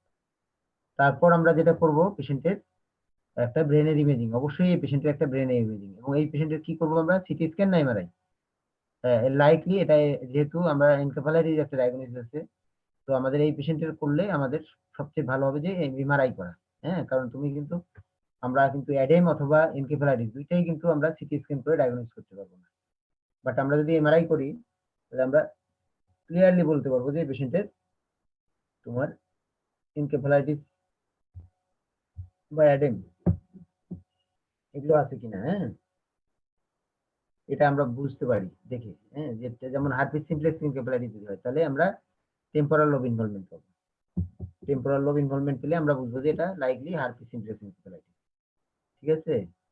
তো এইভাবে আমাদের ইয়ে করতে হবে, এমআরআই এখানে করতে হবে, হ্যাঁ, এবং অবশ্যই আরেকটা করতে হবে যে পেশেন্টের যদি আমরা দেখি যে ফিচার কোনো, যদি তার এমআরআই ইমেজিং করে দেখি যে তার কোনো স্পেসিফাইং লেশন নেই ইন দ্য ব্রেনে, কোনো স্পেসিফাইং লেশন নেই অথবা হাইড্রোকোপালাস নেই, সেই ক্ষেত্রে আমরা পেশেন্টের একটা সিএসএফ স্টাডি অবশ্যই করবো এখানে, ঠিক আছে। এছাড়া টিউবারকুলান টেস্টও করতে পারি। তো আমরা এইভাবে ইনভেস্টিগেশন করবো। আচ্ছা, a young adult present a young adult patient present with high grade fever and headache for 3 days. Examination, there is neck stiffness. What is the most likely diagnosis? তাহলে দেখো, high grade fever for 3 days, likely এটা কি bacterial meningitis, ডায়াগনোসিসে bacterial meningitis অথবা pyogenic meningitis, এটাই বলো না কেন, ব্যাকটেরিয়াল মেনিনজাইটিস বা pyogenic meningitis. Mention the CSF finding of viral pyogenic and tuberculous meningitis, এটা আমি বলেছিলাম তোমাদের ক্লাসে। How will you give the outline of management of acute pyogenic meningitis? তাহলে এটা একুট ব্যাকটেরিয়াল মেনিনজাইটিস হতে পারে, হবে এই ডায়াগনোসিস, অথবা পায়োজেনিক মেনিনজাইটিস, যেটাই বলি না কেন, ঠিক আছে? এদের একুট ব্যাকটেরিয়াল মেনিনজাইটিস অথবা পায়োজেনিক মেনিনজাইটিস বলতে পারো। ডেভিডসনে কিন্তু তোমার ব্যাকটেরিয়াল মেনিনজাইটিস শব্দটা ইউজ করছে আর কি। তো ব্যাকটেরিয়াল মেনিনজাইটিস বললে আমার মনে হয় একুট ব্যাকটেরিয়াল মেনিনজাইটিস বলা ভালো, অথবা পায়োজেনিক মেনিনজাইটিস। হ্যাঁ, আচ্ছা, তাহলে বলছে যে CSF mention the CSF finding of viral pyogenic and tuberculous meningitis. এটা কিন্তু আমি অনেকবার বলছি যে আমরা যদি প্রথমে প্রেশার দেখি, সিএসএফ তো ট্যাপ করতে গেলে প্রথম প্রেশার, তাই না? প্রেশার কিন্তু তিনটা কন্ডিশনেই বাড়তে পারে, ভাইরাল, পায়োজেনিক অ্যান্ড টিউবারকুলাস তিনটাতেই বাড়তে পারে। তুমি তাহলে প্রেশার থেকে আমরা আলাদা করতে পারবো না। বাট আমরা যদি কালার দেখি, প্রেশারের পরে কালারটা যদি দেখি সিএসএফ এর, তাহলে আমরা ইন কেস অফ ভাইরাল মেনিনজাইটিসে অলওয়েজ কালার থাকবে ক্রিস্টাল ক্লিয়ার, যেমন নর্মাল পেশেন্টের থাকে ক্রিস্টাল ক্লিয়ার, ওকে? সেটাই আমরা ভাইরালে পাবো। বাট ইন কেস অফ পায়োজেনিকে কালার থাকবে তোমার আইদার টার্বিড হবে অথবা হেজি, বুঝছো, অথবা পুরুলেন্ট হবে, মানে টার্বিড কালার, ঠিক আছে, পাবো পায়োজেনিক মেনিনজাইটিস। আর টিউবারকুলাস মেনিনজাইটিস আমরা ক্রিস্টাল ক্লিয়ার পেতে পারি অথবা মাইল্ড টার্বিড পেতে পারি, ঠিক আছে? বাট কিন্তু রেখে দিলে আমরা টিউবারকুলাস মেনিনজাইটিসে আমরা পাবো স্পাইডার ওয়েব, এটা দেখবো যে মাকড়সার জালের মতো একটা উপরে আবরণ করেছে। হ্যাঁ, আচ্ছা, এরপর আমি যদি দেখি তোমার প্রথমে গেল প্রেশার, তারপর কালার, তাই না? তারপর আমরা দেখি cell count. Cell count in case of viral মেনিনজাইটিসে সেল কাউন্ট তোমার বাড়ে, কিন্তু এটা খুব কম, তাই না? 50 থেকে 1000 পর্যন্ত বাড়তে পারে, এবং প্রিডোমিনলি লিম্ফোসাইট হবে, প্রিডোমিনলি লিম্ফোসাইট, ঠিক আছে? বেশিরভাগই লিম্ফোসাইট, অল আর লিম্ফোসাইট, ঠিক আছে? বা টিউবারকুলাস মেনিনজাইটিসে কি হবে, এখানে প্রিডোমিনলি লিম্ফোসাইট থাকবে, বাট এখানে সেল কাউন্টটা অনেক বেশি হবে কিন্তু, ঠিক আছে? দেখা যায় 2000 থেকে 5000 বা 1000 থেকে 5000 পর্যন্ত এরকম। হ্যাঁ, এবং এখানে প্রিডোমিনলি লিম্ফোসাইট থাকবে, বাট এখানে প্রিডোমিনলি লিম্ফোসাইট, বাট এখানে তোমার সেল কাউন্টটা অত বেশি বাড়বে না, ঠিক আছে? হয়তো 20টা, 30টা, 50টা এরকম। হ্যাঁ, আর পায়োজেনিক মেনিনজাইটিসে বা ব্যাকটেরিয়াল মেনিনজাইটিসে আমরা সিএসএফ এ কি পাবো, আমরা তোমার সেল কাউন্ট পাবো হচ্ছে নিউট্রোফিল প্রিডোমিনেন্ট, 90% আমরা দেখবো যে নিউট্রোফিল। যদি 3000 হয় তার মধ্যে দেখবো যে 90%, হ্যাঁ, দেখা গেল যে 2700 বা 2800 তোমার হচ্ছে নিউট্রোফিল, আর হচ্ছে 10% লিম্ফোসাইট থাকতে পারে, ঠিক আছে? তাহলে এটা গেল সেল কাউন্ট। তারপরে আসো তুমি protein. Protein in case of viral মেনিনজাইটিসে প্রোটিনটা থাকবে normal, but tuberculous and pyogenic দুটাতেই প্রোটিন কমবে বা প্রোটিন বাড়বে। হ্যাঁ, প্রোটিন কিন্তু ভাইরাল মেনিনজাইটিসে নরমাল থাকে, বাড়ে না। হ্যাঁ, বাট পায়োজেনিক এন্ড টিউবারকুলাস মেনিনজাইটিসে প্রোটিন তোমার বাড়বে। ভাইরাল মেনিনজাইটিসে মাইল্ডলি বাড়তে পারে, ঠিক আছে? কিন্তু বেশিরভাগ ক্ষেত্রে নরমালও থাকতে পারে বা মাইল্ডলি বাড়তে পারে। বাট পায়োজেনিক মেনিনজাইটিস অথবা ব্যাকটেরিয়াল মেনিনজাইটিস অথবা টিউবারকুলাস মেনিনজাইটিসে দুটোতেই প্রোটিন বাড়বে, ঠিক আছে? বাট টিউবারকুলাস মেনিনজাইটিসে প্রোটিন বেশি বাড়বে, মোর দেন দা পায়োজেনিক মেনিনজাইটিস।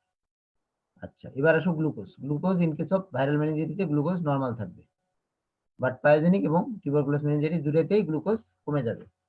দুটাতে গ্লুকোজ যদি কমে, কিন্তু গ্লুকোজ বেশি কমবে কোনটাতে, টিউবারকুলাস মেনিনজাইটিস, ঠিক আছে? আচ্ছা, তারপরে আমরা আসি এডিএ। এডিএ পজিটিভ থাকবে in case of tuberculous meningitis, ADA তোমার হাই হবে, বাট ভাইরাল মেনিনজাইটিস এবং পায়োজেনিক মেনিনজাইটিসে নরমাল থাকবে, এডিএ নরমাল লেভেলে। আচ্ছা, তারপরে আমরা যদি গ্রাম স্টেনিং করি, তাহলে আমরা ভাইরাল এই ব্যাকটেরিয়াল মেনিনজাইটিস হলে স্পেসিফিক ব্যাকটেরিয়া আমরা আইডেন্টিফাই করতে পারবো। আর অ্যাসিড ফাস্ট বেসিলাই দেখার জন্য আমরা গ্রাম স্টেনিং, অ্যাসিড ফাস্ট স্টেনিং করতে হবে।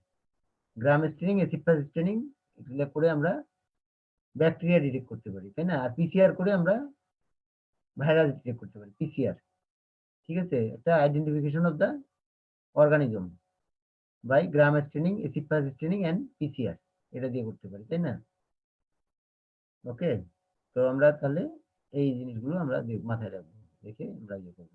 কালচার করলে আমরা এখানে পাইওজেনিক মেনিনজাইটিস বা ব্যাকটেরিয়াল মেনিনজাইটিস আমরা অর্গানিজম যেটা স্পেসিফিক অর্গানিজম পাবো।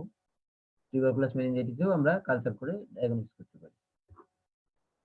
আচ্ছা, তাহলে give the outline of management of acute pyogenic meningitis বা একুট ব্যাকটেরিয়াল মেনিনজাইটিসের খুব সুন্দর করে তোমাদের বক্স আছে কিন্তু, হ্যাঁ, দেওয়া মনে আছে কিনা জানি না। আমি ব্যাকটেরিয়াল মেনিনজাইটিস পড়াইছি তোমাদেরকে, ক্লাস নিয়েছি। সেখানে আমি বলেছি যে পেশেন্টের যদি তোমার 20 ইয়ার্স থেকে 50 ইয়ার্সে যদি একজন অ্যাডাল্ট আসে, ঠিক আছে, এই যে যেহেতু এই অ্যাডাল্ট বলছে, তাহলে আমরা উইথ অর উইদাউট মেনিনগোকক্কাল র্যাশ পেশেন্টকে আমরা সেফট্রাইকজন 2 গ্রাম আইভি অথবা সেফোটাকজিন আমরা 2 গ্রাম আইভি আমরা দিব যে 12 আওয়ারলি, অথবা সেফোটাকজিন দিতে পারি আমরা 2 গ্রাম আইভি 6 আওয়ারলি। ঠিক আছে, এটা দিব কত 10 to 14 ডেজ, ডিউরেশন হচ্ছে 2 উইকস, 10 to 14 ডেজ। ঠিক আছে, এটা যদি মেনিনগোকক্কাল মেনিনজাইটিস হয় অথবা মেনিনগোকক্কাল মেনিনজাইটিস নাও হয়, কিন্তু বয়সটা যদি তোমার 50 ইয়ার্স এর মধ্যে হয়, তাহলে আমাদের ড্রাগ অফ চয়েস হচ্ছে সেফট্রাইকজন অথবা অথবা সেফোটাকজিন, মনে রাখতে হবে। হ্যাঁ, আচ্ছা, আর যদি পেশেন্টের যদি দেখি যে এখানে নিউমোকক্কাল ইনফেকশন আছে এবং সে যদি আমরা যদি সাসপেক্ট করি যে তোমার পেশেন্টের পেনিসিলিন রেজিস্ট্যান্স, হ্যাঁ, সেই ক্ষেত্রে কিন্তু আমাদের সেফট্রাইকজন অথবা সেফোটাকজিন যদি দিলাম, তার সাথে আমাদের আরেকটা ড্রাগ অ্যাড করতে হবে। কিন্তু যদি আমরা দেখি যে আমাদের এই কমিউনিটিতে তোমার পেনিসিলিন রেজিস্ট্যান্স, বিশেষ করে আমাদের বাংলাদেশে কিন্তু প্রচুর পেনিসিলিন রেজিস্ট্যান্স, সেফট্রাইকজন রেজিস্ট্যান্স আছে, তাহলে আমরা সেই ক্ষেত্রে কি করব? আমরা যদি দেখি যে মেনিনগোকক্কাল হলে আমাদের কোনো কথা নেই, আমরা ওই ড্রাগ দিয়ে আমরা ট্রিটমেন্ট করতে পারবো। বাট যদি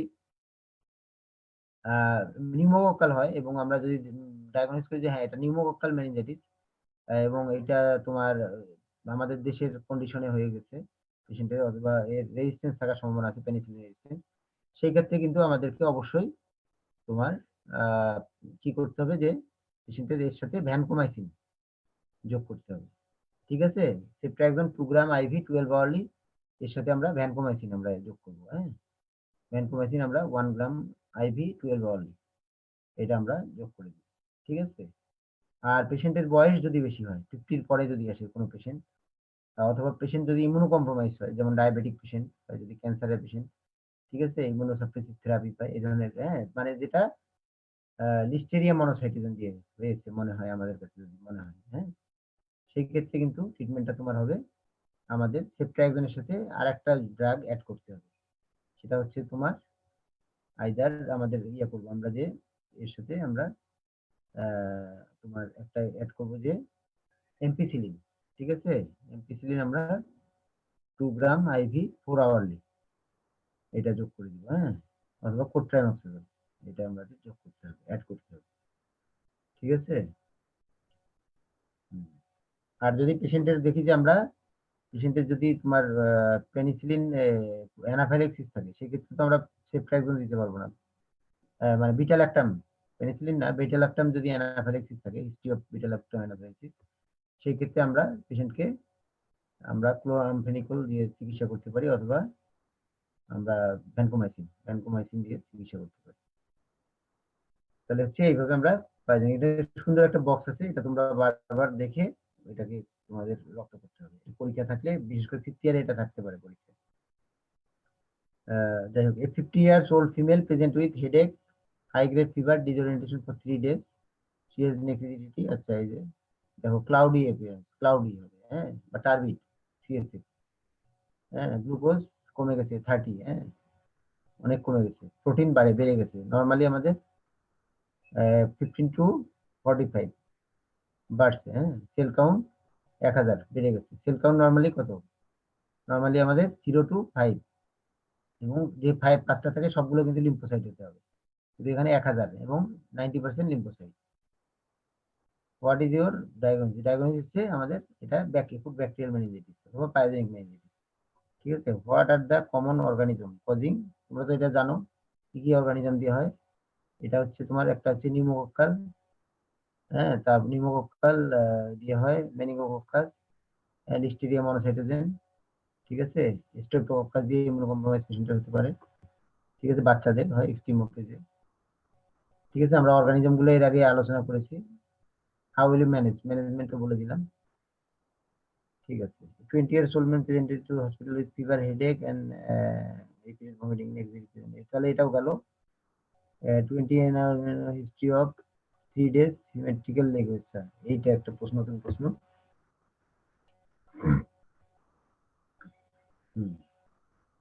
তাহলে এটা 90 years old woman has admitted with 3 days history of symmetrical leg weakness, 3 দিনের history, leg weakness and paresthesia. Later she was unable to sit up in bed, আচ্ছা বসে থাকতে পারে না। What is most likely diagnosis?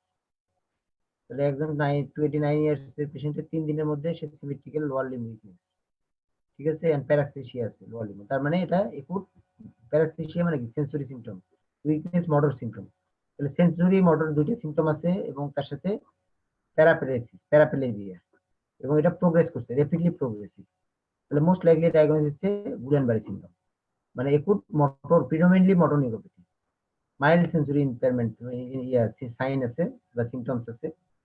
তাহলে এটা আমাদের কাছে একেবারে এরকম সিনারিও যদি দেয়, what is the most likely diagnosis? Most likely diagnosis is Guillain-Barré syndrome. What confirmatory test would you obtain? Confirmatory test আমরা যদি একটা মানে ল্যাবরেটরি টেস্ট যদি বলি, তাহলে এটা সিএসএফ স্টাডি করতে হবে, করে আমরা কি পাবো? অ্যালবুমিনো সাইটোলজিক্যাল ডিসোসিয়েশন পাবো। অ্যালবুমিনো সাইটোলজিক্যাল ডিসোসিয়েশন, জিবিএস এ যেটা হয় যে অ্যালবুমিন বেড়ে যাবে বা প্রোটিন বাড়বে অনেক বেশি, কিন্তু সেল কাউন্ট খুব বেশি বাড়ে না, একেবারে বাড়ে না, নর্মাল থাকে, অথবা মাইল্ড রেজ করতে পারে। নর্মালি হয়তো 8টা 10টা সেল কাউন্ট পাবো আমরা, হ্যাঁ, এবং সেগুলো লিম্ফোসাইট থাকবে, বাট প্রোটিন অনেক 200 250 300 500 700 এরকম বেড়ে যাবে, সেটাকে আমরা বলি অ্যালবুমিনো সাইটোলজিক্যাল ডিসোসিয়েশন। সাধারণত আমরা যে এর আগে মেনিনজাইটিস বললাম, টিউবারকুলাস মেনিনজাইটিস, পাইলোনিক মেনিনজাইটিস, এনকেফেলাইটিস, এগুলোতে কিন্তু অ্যালবুমিন এবং সেল দুটাই সিমিলটেনিয়াসলি বাড়ে, যেমন সেলও যখন বাড়ে অ্যালবুমিনও তখন বাড়ে। বাট এখানে তোমার অ্যালবুমিন বাড়বে বা প্রোটিন বাড়বে, বাট সেল বাড়বে না, এটাকে আমরা বলি অ্যালবুমিনো সাইটোলজিক্যাল ডিসোসিয়েশন। মেনশন দা ম্যানেজমেন্ট প্ল্যান। ম্যানেজমেন্ট প্ল্যান তাহলে যেহেতু 3 দিনের মধ্যে আসছে, পেশেন্টের র্যাপিডলি প্রোগ্রেস করতেছে এবং সে আনএবল টু বেড, 3 দিনের মধ্যে সে হাঁটতে পারতেছে না, বসতে পারতেছে না, হ্যাঁ, কমপ্লিট উইকনেস, তাহলে আমাদের স্পেসিফিক ট্রিটমেন্ট হচ্ছে আইভিআইজি, ইন্ট্রাভেনাস ইমিউনোগ্লোবুলিন অথবা প্লাজমা থেরাপিস। আমি গুলেনবাড়িরও ক্লাস নিয়েছি, তোমরা ওটা দেখতে পারো। হ্যাঁ, এরপরে অ্যাকর্ডিং টু পেশেন্টের অবস্থা বুঝে ব্যবস্থা ট্রিটমেন্ট করতে হবে। যদি তার রেসপিরেটরি ইনভলভমেন্ট হয় তাহলে সেই অনুযায়ী ওষুধ দিতে হবে, পেইন থাকলে তার চিকিৎসা দিতে হবে। তার যদি অটোনমিক ইনভলভমেন্ট হয় তাহলে আমরা বিটা ব্লকার, অ্যারিথমিয়া থাকলে বিটা ব্লকার দিতে পারি। হ্যাঁ, তো এগুলো আমাদের মাথায় রেখে চিকিৎসা করতে হবে। আচ্ছা, a 20 years man presented with sudden onset of inability to work for 2 days. He আচ্ছা, he has no jerk মানে and reflex, জার্ক আর রিফ্লেক্স একই। রিফ্লেক্স বলতে আমরা দুইটা পাই, সুপারফিশিয়াল রিফ্লেক্স, ডিপ টেন্ডন রিফ্লেক্সটাকে আমরা জার্ক বলি, ঠিক আছে।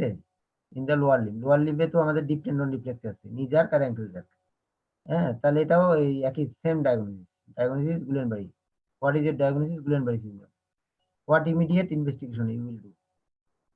ইমিডিয়েট ইনভেস্টিগেশন যদি করতে বলে, আসলে ইমিডিয়েট বলা হয়েছে যে সিএসএফ এ তোমার আমাদের এইটা পজিটিভ ফাইন্ডিং আসছে 10 ডেজ পর্যন্ত লাগতে পারে, তাহলে ইমিডিয়েট করলে 2 দিন পরে এমন কোনো পরীক্ষা নেই যেটা দিয়ে তুমি কনফার্ম করতে পারবে যে তার, ঠিক আছে, যে তার ইয়ে আছে, তার তোমাকে ইয়ে। এবং আমরা যদি এনসিএসও করি, নার্ভ কন্ডাকশন স্টাডি, সেখানেও কিন্তু ফাইন্ডিং আসতে তোমার 10 ডেজ এর মতো লাগে। 10 ডেজ এর পর ইনিশিয়ালি কিন্তু ফাইন্ডিং মেবি নর্মাল।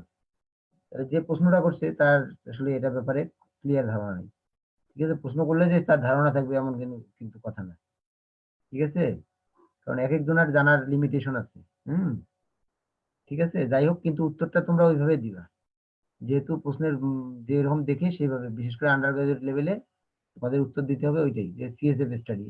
ইনি জানতে চাচ্ছেন যে তোমাকে সিএসএফ স্টাডি জানতে চাচ্ছি, কিন্তু ইন্টারেস্টিংলি যে CSF study maybe normal within 10 days, ঠিক আছে। এই জন্য আমরা পেশেন্টের কিন্তু জিবিএস এর পেশেন্টের আমরা পারতপক্ষে 10 দিনের মধ্যে সিএসএফ স্টাডি করি না। আর যদি করেও ফেলি, যদি ফাইন্ডিং না পাই, তাহলে আবার আফটার 10 ডেজ রিপিট সিএসএফ করি, রিপিট সিএসএফ, ঠিক আছে। How will you treat the patient, পেশেন্টের ট্রিটমেন্ট তোমাকে উইদিন 2 উইকস এর মধ্যেই স্পেসিফিক ট্রিটমেন্ট, আইদার আইভিআইজি অথবা প্লাজমা এক্সচেঞ্জ, হ্যাঁ ঠিক আছে, 2 gram per kg total dose, ঠিক আছে, এইভাবে, অথবা 0.4 gram per kg per day for 5 days, এটা হচ্ছে আইভিআইজি ডোজ, এটা দিতে হবে, অথবা প্লাজমা এক্সচেঞ্জ করতে পারি আমরা, হ্যাঁ। এটা হচ্ছে 15, বাট এই ট্রিটমেন্টটা অবশ্যই দিতে হবে উইদিন 14 ডেজ, ঠিক আছে। এটা ইন্ডিকেশন গুলো কি কি, স্পেসিফিক ট্রিটমেন্টের ইন্ডিকেশন হচ্ছে যদি পেশেন্টের 1 নম্বর হচ্ছে যে রেসপিরেটরি ইনভলভমেন্ট যদি থাকে, তাহলে আমরা আইভিআইজি বা প্লাজমাফেরেসিস দিব। সব জিবিএস এর পেশেন্টের কিন্তু আইভিআইজি প্লাজমাফেরেসিস দেওয়ার দরকার নেই, because IVIG is a highly expensive treatment, ঠিক আছে, এবং প্লাজমাফেরেসিস একটা এক্সপেন্সিভ অ্যাজ ওয়েল অ্যাজ এটা একটা ইনভেসিভ ট্রিটমেন্ট, ওকে। সো সবার কিন্তু দরকার নেই। তাহলে ইন্ডিকেশন অফ আইভিআইজি আর প্লাজমা এক্সচেঞ্জ কি কি আছে, একটা হচ্ছে যে পেশেন্টের রেসপিরেটরি ইনভলভমেন্ট হয় পেশেন্টের, ঠিক আছে, যে রেসপিরেটরি ফেলিওর হচ্ছে, হ্যাঁ। 2 নম্বর হচ্ছে যে অটোনমিক ডিসঅটোনোমিয়া, অটোনমিক ইনভলভমেন্ট যদি থাকে, ঠিক আছে, পেশেন্টের এরিথমিয়া হচ্ছে, ঠিক আছে, ফ্লাকচুয়েটিং হাইপোটেনশন বা হাইপারটেনশন, ঠিক আছে, যে অটোনমিক ইনভলভমেন্ট যদি পাই, ঠিক আছে, তাহলে পেশেন্টের অবশ্যই দিতে হবে, কারণ দুইটা কিন্তু ডেঞ্জারাস, সাডেন ডেথ হয়ে যেতে পারে। 3 নম্বরে যে রেপিডলি প্রোগ্রেসিং উইকনেস, ঠিক আছে, দেখা গেল যে একেবারে 7 দিনের মধ্যে তার কমপ্লিটলি মাসল পাওয়ার লোয়ার লিম্বের এবং আপার লিম্বের 0 হয়ে গেছে, ঠিক আছে, হ্যাঁ, রেপিডলি ডিটোরিয়েটিং দ্য কন্ডিশন যদি হয়, হ্যাঁ, সেই ক্ষেত্রে আমরা আইভিআইজি বা প্লাজমা এক্সচেঞ্জ দিব, ঠিক আছে, যে মাসল পাওয়ার আমাদের 0 অথবা 1 অথবা 2 এইটা যদি থাকে, সাধারণত আমরা 3, 4, 5 এ দেই না কিন্তু, এবং যদি স্লো প্রোগ্রেস করে তাও দেই না। আচ্ছা, আর একটা হচ্ছে যে তোমার পেশেন্টকে অবশ্যই 2 উইকস এর মধ্যে আসতে হবে, 2 উইকস পরে আর প্লাজমা এটা দেওয়া যাবে না। তাহলে এই কয়েকটা হচ্ছে indication of giving IVIG or plasma exchange. আমরা যে কোনো একটা প্রেফার করতে পারি, সেটা আমাদের মানে যেটা আমাদের রিজনেবল হবে, যেটা পেশেন্ট অ্যাফোর্ড করতে পারবে, বা প্লাজমা এক্সচেঞ্জের ক্যাপাসিটি আছে কিনা, যে আমাদের পেশেন্ট যেখানে আসছে সেখানে হয় কিনা, সেটা দেখে আমাদের আইভিআইজি বা প্লাজমা এক্সচেঞ্জ যেটা আমরা দিব সেটা ইউজ করতে হবে। আচ্ছা, a 20 years college student presented with complaints of distal pain, there is rapidly ascending muscle weakness of for limbs with shortness of breath. He has history of diarrhea 2 weeks back. তাহলে GBS এর preceding weakness আমাদের একটা history থাকে 1 to 4 weeks এর মধ্যে, 1 থেকে 4 সপ্তাহ আগে, 1 to 4 weeks before development of weakness, patient may give history of respiratory tract infection, viral fever or diarrhea, যে কোনো একটা হিস্ট্রি দিতে পারে, এবং এই হিস্ট্রিটা সাধারণত আমরা দেখি 50% ক্ষেত্রে থাকে, ঠিক আছে, আর বাকি 50% ক্ষেত্রে দেখা যায় সাবক্লিনিক্যাল ইনফেকশন হয়, ঠিক আছে। তাহলে আপার এন্ড লোয়ার লিম্বের রিফ্লেক্স লস আছে, that is diffuse weakness of upper and lower limb with loss of reflex. তাহলে diagnosis Guillain Barre syndrome, how will investigate, how will treat. আচ্ছা, a young man present with sudden weakness of both lower limb on exhibition jerk is but sensory function is intact. Jerk is lost, বোঝা যাচ্ছে, ও sensory, what are the possibilities? তাহলে very good. একটা হচ্ছে যে sudden weakness, হ্যাঁ, sudden যদি weakness হয়, তাহলে একটা হচ্ছে যে সাডেন বলতে আসলে কত সাডেন সেটা একটা ইম্পর্টেন্ট। যদি উইদিন মিনিট হয় তাহলে তো আর জিবিএস হবে না, হ্যাঁ, তো বাট র্যাপিডলি যদি প্রোগ্রেস করে 2 দিন, 4 দিন বা 7 দিনের মধ্যে, তাহলে জিবিএস একটা গুলেনবারি সিনড্রোম হতে পারে, হ্যাঁ। তাহলে আমাদের দেখতে হবে যে লোয়ার লিম্ব যদি ইনভলভমেন্ট হলো, তাহলে আমাদের এটা কি আপার মোটর নিউরন লেশন না লোয়ার মোটর নিউরন লেশন। যদি আমরা দেখি যে আপার মোটর নিউরন লেশন আছে, তাহলে আমরা বুঝবো যে তার স্পাইনাল কর্ডের প্যাথোলজি হতে পারে, হ্যাঁ। এই পেশেন্ট গুলো হতে পারে transverse myelitis with spinal shock. With spinal shock হলে কিন্তু তুমি জার্ক অ্যাবসেন্ট পাবা, প্লান্টার অ্যাবসেন্ট পাবা, ঠিক আছে। যদি স্পাইনাল কর্ডে প্যাথোলজি হয় তাহলে কিন্তু তোমার জার্ক অ্যাবসেন্ট থাকবে, প্লান্টার অ্যাবসেন্ট থাকবে, বাট একটা ডেফিনিট সেন্সরি লেভেল থাকবে কিন্তু, অ্যান্ড বাউল ব্লাডার ইনভলভমেন্ট থাকবে। বাট ইন কেস অফ গুলেনবারি সিনড্রোমে যেটা হবে যে প্যারেস্থেসিয়া ডিস্টাল পার্টে থাকবে, ডিস্টাল প্যারেস্থেসিয়া থাকতে পারে, but definite sensory level up to trunk পর্যন্ত কিন্তু আমরা পাবো না গুলেনবারি সিনড্রোমে। হ্যাঁ, আর অ্যারিফ্লেক্সিয়া এই লস অফ যার কিন্তু আমাদের দুটাতেই থাকতে পারে, ট্রান্সভার্স মাইলাইটিস উইথ স্পাইনাল শকেও থাকবে কিন্তু, এবং প্লান্টার অ্যাবসেন্ট দুটাতেই থাকতে পারে, বাট স্পিংটার ইনভলভমেন্ট থাকবে তোমার ট্রান্সভার্স মাইলাইটিসে, বাট গুলেনবারি সিনড্রোমে ইউজুয়ালি স্পিংটার ইনভলভমেন্ট থাকে না, এটা মনে রাখবা কিন্তু। হ্যাঁ, ইউজুয়ালি যেহেতু এটা পেরিফেরাল নিউরোপ্যাথি 5% ক্ষেত্রে থাকতে পারে ডিউ টু অটোনমিক ইনভলভমেন্ট, সেটা আমাদের কনসিডারে না এনে আমরা বলবো যে তাহলে ডায়াগনোসিস কি কি হতে পারে। এটা এটা যদি এরকম বলে আমি বলবো যে এই ধরনের পেশেন্ট আসলে তোমরা প্রথমে 1 নম্বরে বলবা যে একটা গুলেনবারি সিনড্রোম, 2 নম্বরে হচ্ছে ট্রান্সভার্স মাইলাইটিস উইথ স্পাইনাল শক, 3 নম্বরে হচ্ছে হাইপোক্যালামিক পিরিয়ডিক প্যারালাইসিস। হ্যাঁ, এর আগে বলছিলাম হাইপোক্যালামিক পিরিয়ডিক প্যারালাইসিস। 4 নম্বর হচ্ছে এটা হতে পারে হিস্টেরিয়া হতে পারে বা মেলিঙ্গারিং হতে পারে, ঠিক আছে, হিস্টেরিয়া বা কনভার্সন ডিসঅর্ডার, ঠিক আছে, বা ডিসোসিয়েটিভ ডিসঅর্ডার যেটা বলে সেরকমও হতে পারে কিন্তু। হ্যাঁ, এই পরীক্ষার আগে দেখা গেলো যে ইয়াং মেয়ে হঠাৎ করে 2 পা প্যারালাইসিস নিয়ে আসে কিন্তু এরকম। হ্যাঁ, এটাকে বলি কনভার্সন ডিসঅর্ডার অথবা সাইকোজেনিক আর কি, ঠিক আছে, ডিসোসিয়েটিভ ডিসঅর্ডার। আচ্ছা, রাইট টু ইম্পর্টেন্ট ইনভেস্টিগেশন। তাহলে টু ইম্পর্টেন্ট ইনভেস্টিগেশনের মধ্যে আমরা একটা করবো যে তার একটা ইলেকট্রোলাইট দেখতে পারি যে পটাশিয়াম কেমন আছে, ঠিক আছে, এবং আমরা সিএসএফ স্টাডি করবো। হ্যাঁ, সিএসএফ করলে আমরা দেখবো যে অ্যালবুমিনোসাইটোলজিক্যাল ডিসোসিয়েশন আছে কিনা, এবং তার যদি আমরা ডেফিনিট সেন্সরি লিমিট পাই, স্প্রিংটার ইনভলভমেন্ট পাই, ঠিক আছে, তাহলে আমরা বুঝবো যে লাইকলি ট্রান্সভার্স মাইলাইটিস। সেক্ষেত্রে আমাদের একটা ব্রেন ইমেজিং অফ স্পাইন, আর স্পাইনের ইমেজিং মানে কিন্তু এমআরআই অফ স্পাইন করতে হবে। স্পাইন কোন স্পাইন করবো, যেহেতু প্যারাপ্লেজিয়া বলছে বা weakness of both lower limb, তাহলে আমাদের করতে হবে ডরসাল স্পাইনের এমআরআই অফ ডরসাল স্পাইন। এটা আসলে আমাদের ইনভেস্টিগেশন মানে হিস্ট্রি এবং ইনভেস্টিগেশন আমাদের গাইড করবে যে আমি কোন ইনভেস্টিগেশন করবো। যদি আমাদের হিস্ট্রি বলে যে স্প্রিংটার ইনভলভমেন্ট আছে, তার ভালভুলার প্রবলেম আছে, এবং আমি এক্সামিনেশন করে দেখি যে সেন্সরি লেভেল আছে, ঠিক আছে, আর যদি আপার মোটর সাইন পাই তাহলে তো অবশ্যই করবো। আর যদি আপার মোটর সাইনও না পাই কিন্তু সেন্সরি লিমিট থাকে, তখন আমার ডায়াগনোসিস হবে যে তোমার transverse myelitis with spinal shock. Spinal শকে থাকলে তাহলে এই ধরনের ক্লিয়ার হবে। হ্যাঁ, আচ্ছা,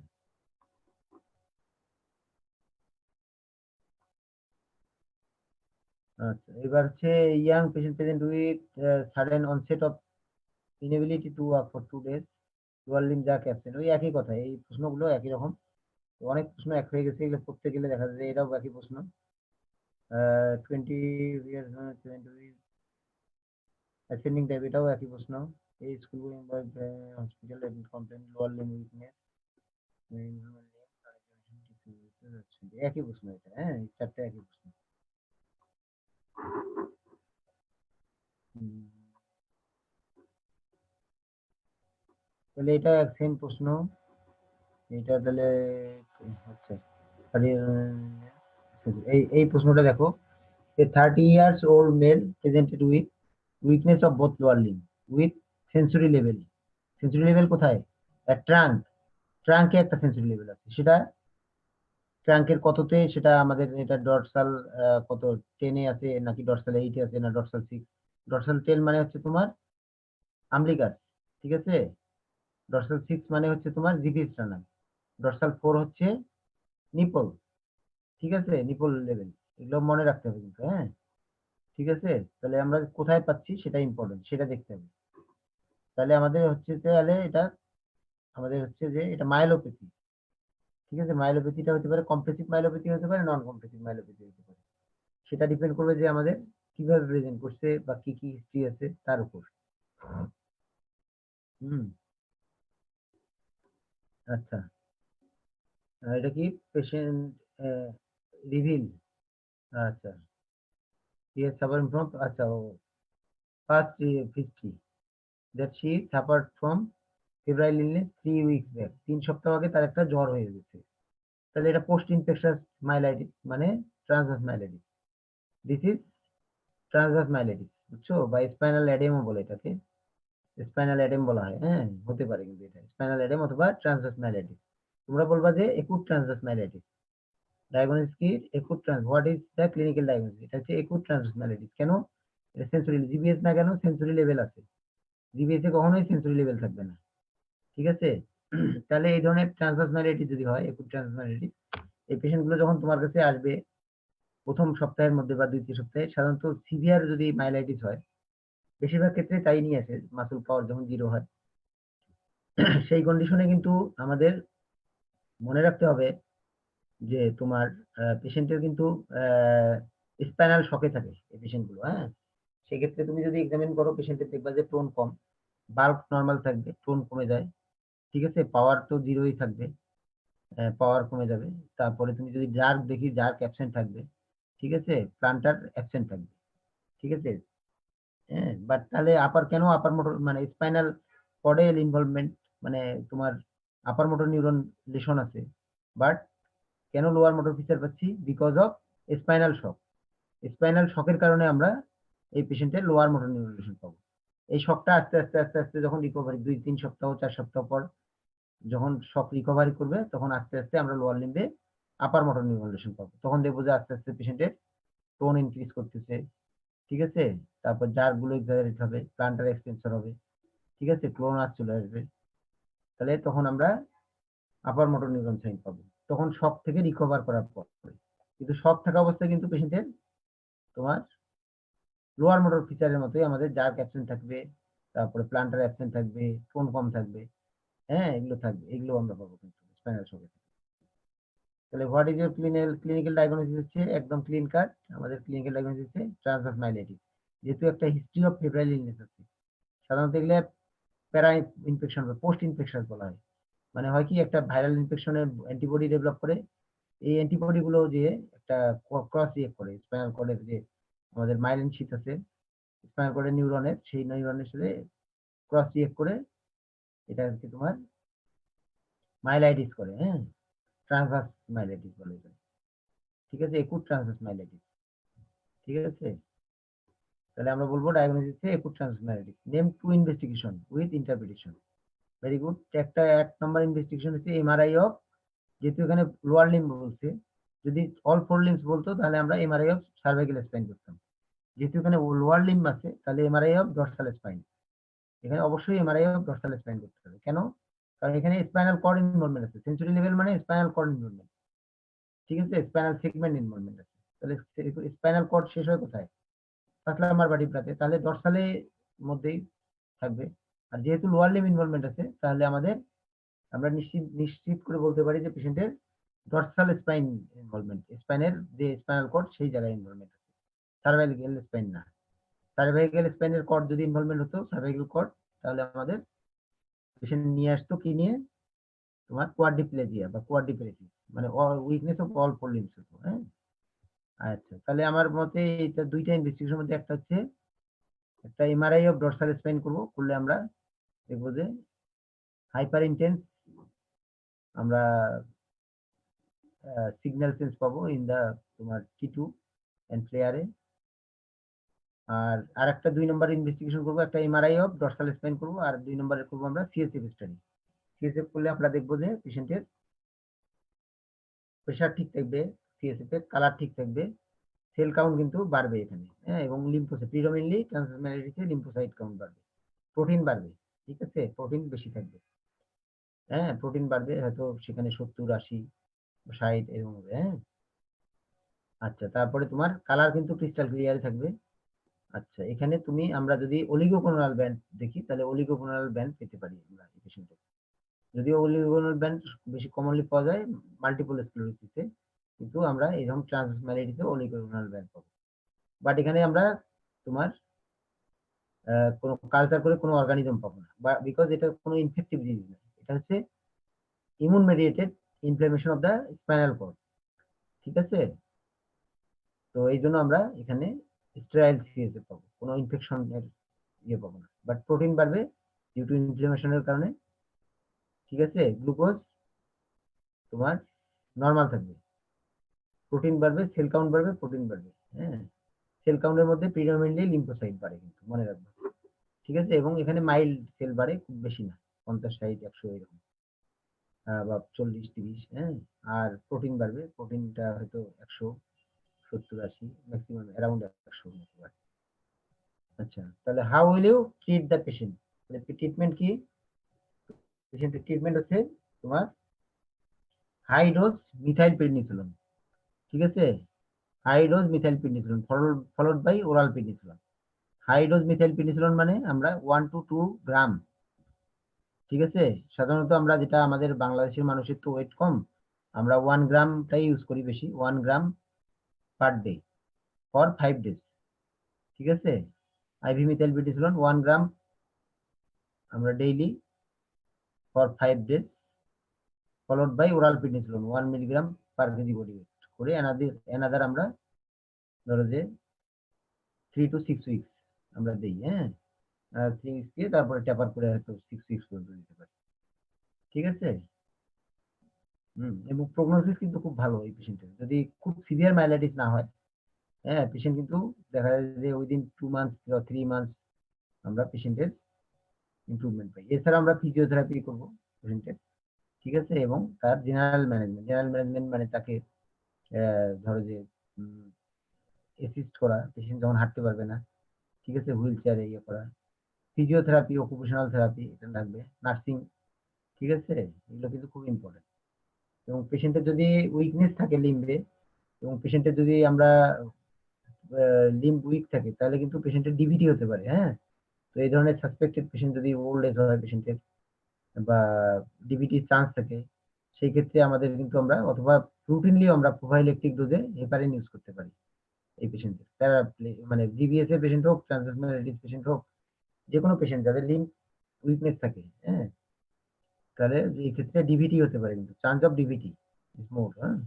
সেই ক্ষেত্রে আমরা যদি বলি যে পেশেন্টকে বারবার পাগুলো নাড়াই দিতে, এক্সারসাইজ করাতে, হ্যাঁ, ঠিক আছে, এবং এছাড়া আমরা রুটিনলি ইয়ে দিতে পারি। কিন্তু মেইন ট্রিটমেন্ট হচ্ছে IV methyl prednisolone, high dose IV methyl prednisolone 1 gram daily for 5 days, followed by oral prednisolone 1 milligram per kg body weight for 3 to 6 weeks, ঠিক আছে। আর জেনারেল মেজারমেন্ট, এরপরে যদি স্পেসিফিসিটি ডেভেলপ করে তাহলে আমরা বেক্লোফেন দিতে পারি, তার ইউরিনারি ইয়ের জন্য তার ক্যাথেটারাইজেশন করতে পারি, পরবর্তীতে যদি ইউরিনারি প্রবলেম থাকে তাহলে আমরা ইন্টারমিডিয়েট সেলফ ক্যাথেটারাইজেশন করতে পারি, হ্যাঁ। এগুলো general management according to presentation. 30 years old male presented with weakness of lower limb sensory level, এটা তো এখনই গেল, এটা তো একই প্রশ্ন, একটা প্রশ্ন দুইবার উঠে গেছে। Interview how will you treat,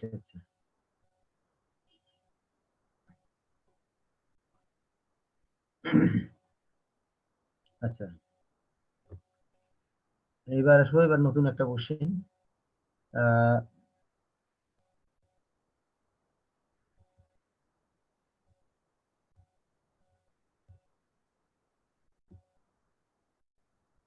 আচ্ছা, আমরা যদি এবার দেখি কোশ্চেনটা, 35 years old male come to you with history of severe headache with worsening in the early morning with intractable vomiting. His pulse is 50. What is likely diagnosis? খুবই সহজ। 35 একটা patient আসছে 30 বছরের, history or headache, severe headache, severe নামে moderate বা mild headache হলেও কিন্তু হতো, ঠিক আছে। ইন্টারনাল প্রেশার বাড়লে যে সবসময় সিভিয়ার হেডেক হয় তা কিন্তু না, মনে রাখবা এটা কিন্তু, হ্যাঁ। মাইল্ড ডাল হেডেকেও কিন্তু রেজিস্ট অফ ইন্টারনাল প্রেশার থাকতে পারে, হ্যাঁ।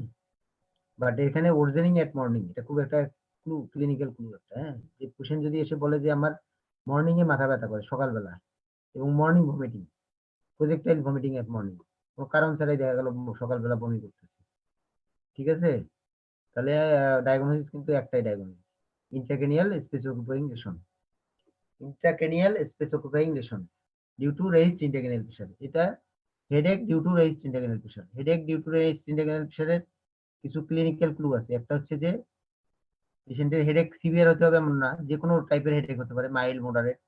পেশেন্টরা যখন আমাদের কাছে আসে সাধারণত মাইল্ড মডারেট হেডেক নিয়ে আসে, but headache course in the early morning, ঠিক আছে। তারপরে মর্নিং ভমিটিং থাকে পেশেন্টের, তারপরে হেডেক অ্যাগ্রাভেট ডিউরিং কাফিং স্নিজিং, ঠিক আছে, কাপিং স্নিজিং, কাশি দিলে, স্নিজিং হাসি দিলে হেডেক বাড়ে কিন্তু, হ্যাঁ, ঠিক আছে। এবং ব্যান্ডিং ফরওয়ার্ড, আমি যদি সামনে ব্যান্ড করি, মাথাটা নিচু করে থাকি, তাহলে হেডেকটা বাড়ে, ঠিক আছে, ব্যান্ডিং ফরওয়ার্ড, ঠিক আছে। আর হচ্ছে যে তোমার হেডেক তোমার আর একটা বাড়ে যে লাইং ফ্ল্যাট, মানে শুয়ে থাকলে কিন্তু বাড়ে, হ্যাঁ। আর একটা হচ্ছে যে তোমার এই হেডেকটা আবার অ্যানালজেসিকে কমে যায়, এটা একটা ইম্পর্টেন্ট ক্লু, হ্যাঁ, প্যারাসিটামল খেলে কমে যায়।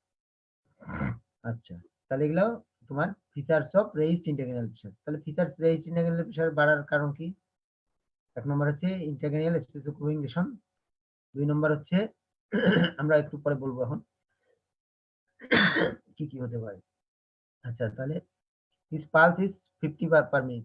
50 মানে নরমালি আমাদের পালস হচ্ছে 60 to 100, তাই না, পার মিনিট।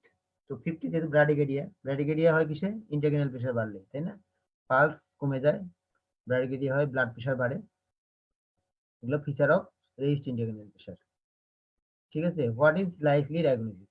লাইকলি ডায়াগনোসিসে ইন্ট্রাক্রেনিয়াল স্পেসোকুইংলেশন না বলে আমি বলি এটা raised of intercranial pressure. Hmm, intercranial pressure raised intercranial pressure, headache due to raised intercranial pressure.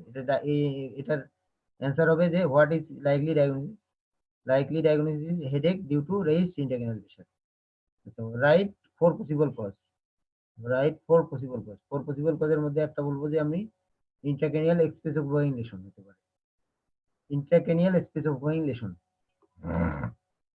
হুম, এটা হতে পারে ব্রেন টিউমার হতে পারে, ব্রেন টিউমারের মধ্যে হচ্ছে প্রাইমারি ব্রেন টিউমার, মেটাস্টেসিস বা সেকেন্ডারি ব্রেন টিউমার হতে পারে, বা মেটাস্টেসিস টিউমার, ব্রেন অ্যাবসেস হতে পারে, ঠিক আছে, সাবডুরাল হেমাটোমা হতে পারে, ইপিডুরাল হেমাটোমা হতে পারে, হ্যাঁ, সাবডুরাল এম্পাইমা হতে পারে, বা তোমার আরো এই ধরনের আরো টিউবারকুলোমা হতে পারে, ঠিক আছে, এরকম অনেক কজ আছে। তাহলে ইন্ট্রাক্রেনিয়াল স্পেসোকুইংলেশন একটা কজ। আর একটা কজ হতে পারে কি, যে idiopathic intracranial hypertension, IIH, idiopathic intracranial hypertension, ঠিক আছে, এটা একটা হতে পারে, হ্যাঁ।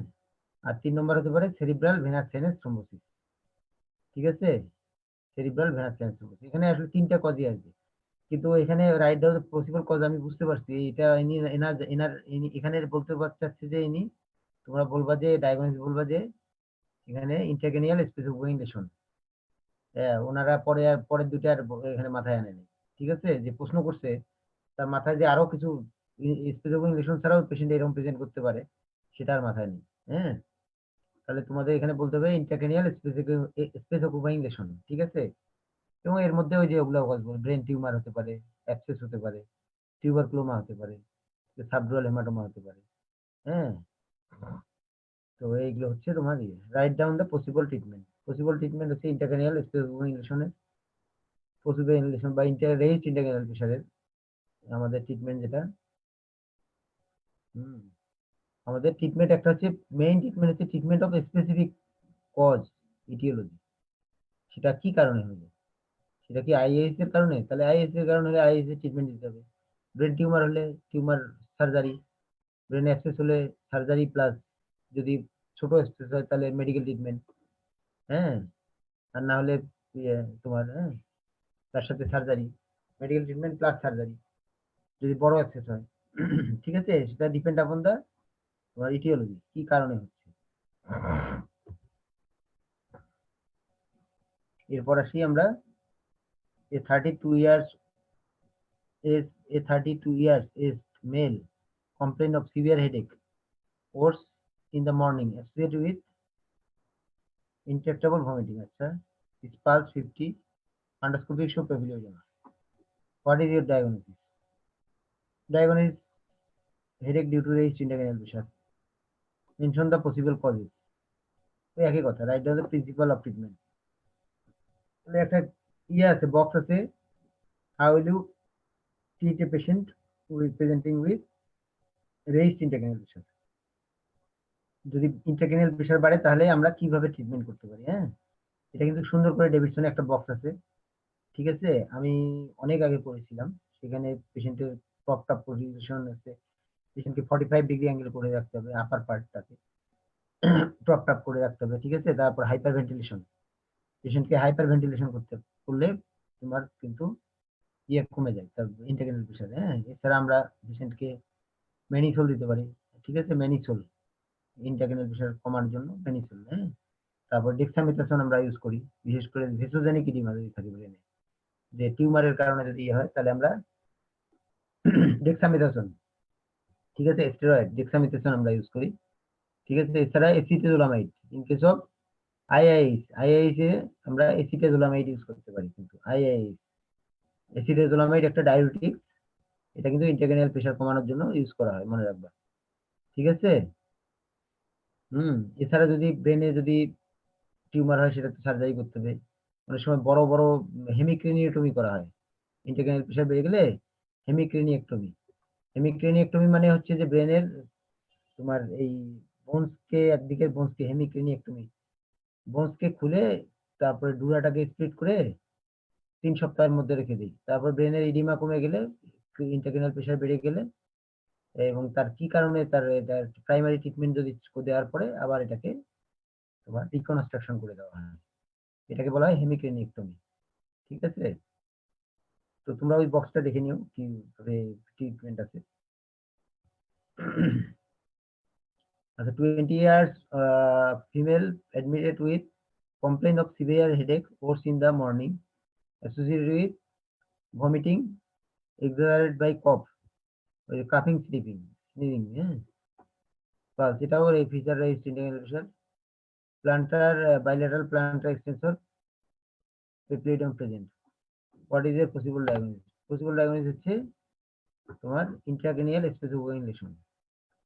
Write down the possible cause. Possible cause ওগুলোই বললাম, ইনভেস্টিগেশন করব আমরা, একটা পেশেন্টের ব্রেন ইমেজিং করব প্রথমে, আগে brain imaging, either CT scan or MRI of brain, ঠিক আছে। তারপরে আমরা ইনভেস্টিগেশনের মধ্যে প্রথম ইনভেস্টিগেশন হবে ব্রেন ইমেজিং। এই পেশেন্টের পেপিলোইডেমা থাকলে মাস্ট প্রথমে আগে ব্রেন ইমেজিং করতে হবে। ব্রেন যদি আমরা নর্মাল পাই, পেপিলোইডেমা আছে, ক্লিনিক্যাল ফিচার হেডেক আছে পেশেন্টের, ব্লারিং অফ ভিশন আছে, ডিপ্লোপিয়া আছে, হ্যাঁ, তো পেশেন্টের আমরা ফান্ডোস্কোপি করে দেখলাম পেপিলোইডেমা, তাহলে আমরা বললাম যে হ্যাঁ পেশেন্টের ব্রেনে টিউমার আছে, এটা হবে, ব্রেনে স্পেসিফিক ইনফেকশন আছে, না নাও হতে পারে। ব্রেন ইমেজিং করে দেখলাম, ব্রেন ইমেজিং বলতে সিটি স্ক্যান বা এমআরআই নরমাল, তাহলে ডায়াগনোসিস কি হতে পারে? ডায়াগনোসিস হবে IIS, particularly the young female obeys যদি হয়, তাহলে আইআইএস ইম্পর্টেন্ট একটা ডিফারেন্সিয়াল।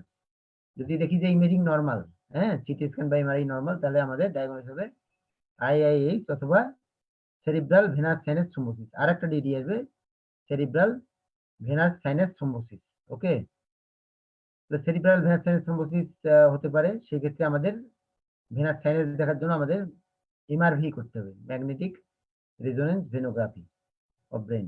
সেক্ষেত্রে আমরা যদি পেশেন্টের যদি একটা দেখি যে সিটি স্ক্যান বা এমআরআই নরমাল, নেক্সট আমাদের ইনভেস্টিগেশন হবে যে এমআরভি, ঠিক আছে। এবং এই পেশেন্টের সিএসএফ স্টাডিও করতে হবে। এখন তুমি বলতে পারো যে স্যার পেশেন্টের তো রেজিস্ট ইন্টারক্যানাল প্রেশার আছে, পেপিলোইডিয়াম আছে, এই পেশেন্টের কি সিএসএফ স্টাডি করবো? অবশ্যই করবো, এই পেশেন্টের সিএসএফ স্টাডি করা যাবে, বা বিকজ তুমি তো ইমেজিং করছো, ইমেজিং করে দেখছো যে তার কোনো স্পেসিফিক ইনভেশন নেই, ঠিক আছে, তার কোনো হাইড্রোকোভালাস নেই, সো অবশ্যই তাকে ইমেজিং করতে হবে, ইয়েস সিএসএফ স্টাডি করতে হবে। সিএসএফ স্টাডি আমরা শুধুমাত্র প্রেশার বেশি থাকবে, in case of IIS a only pressure is increase and other all findings are normal, সেই ক্ষেত্রে আমরা বলতে পারবো this is a case of IIS অথবা ইডিওপ্যাথিক ইন্টারক্রেনিয়াল হাইপারটেনশন, ঠিক আছে। আউটলাইন দ্য প্রিন্সিপাল ট্রিটমেন্ট, ওই যে এর আগে বলছি যেটা, তাহলে এটাও একই প্রশ্ন, এটাও একই প্রশ্ন, এটাও সেম কোশ্চেন, সেম কোশ্চেন। আচ্ছা 38, আচ্ছা এটা একটু আলাদা কোশ্চেন, হ্যাঁ। 38 years male presented with weakness of leg, inability to walk for 20 days, weakness of lower limbs, okay, legs মানে both lower limbs, presented with 30 years old male presented with weakness of both lower limbs, inability to walk, inability to walk for 30 days. Examination reveals hyperreflexia, exaggerated tendon reflex and bilateral plantar extensor. What are the differential diagnosis? তাহলে খুবই সুন্দর প্রশ্ন, যেটা হচ্ছে specific paraplegia. তাহলে specific প্যারাপ্লেজিয়ার যেগুলো যেগুলো তোমার ডিফারেন্সিয়াল আছে সেগুলো তোমাকে এখানে লিখতে হবে। স্পেসিফিক প্যারাপ্লেজিয়া ডিফারেন্সিয়াল ডায়াগনোসিস বলেছিলাম এর আগে একদিন, যে আমাদের এটা হতে পারে কম্প্রেসিভ হতে পারে, নন কম্প্রেসিভ হতে পারে।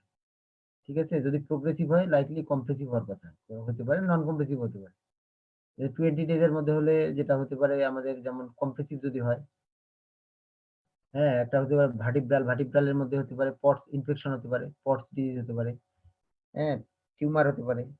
টিউমারের মধ্যে তোমার যেমন ধরো যে মেটাস্টেটিক টিউমার হতে পারে। ঠিক আছে। হুম। তারপরে তোমার মেনিনজিওমা হতে পারে, মানে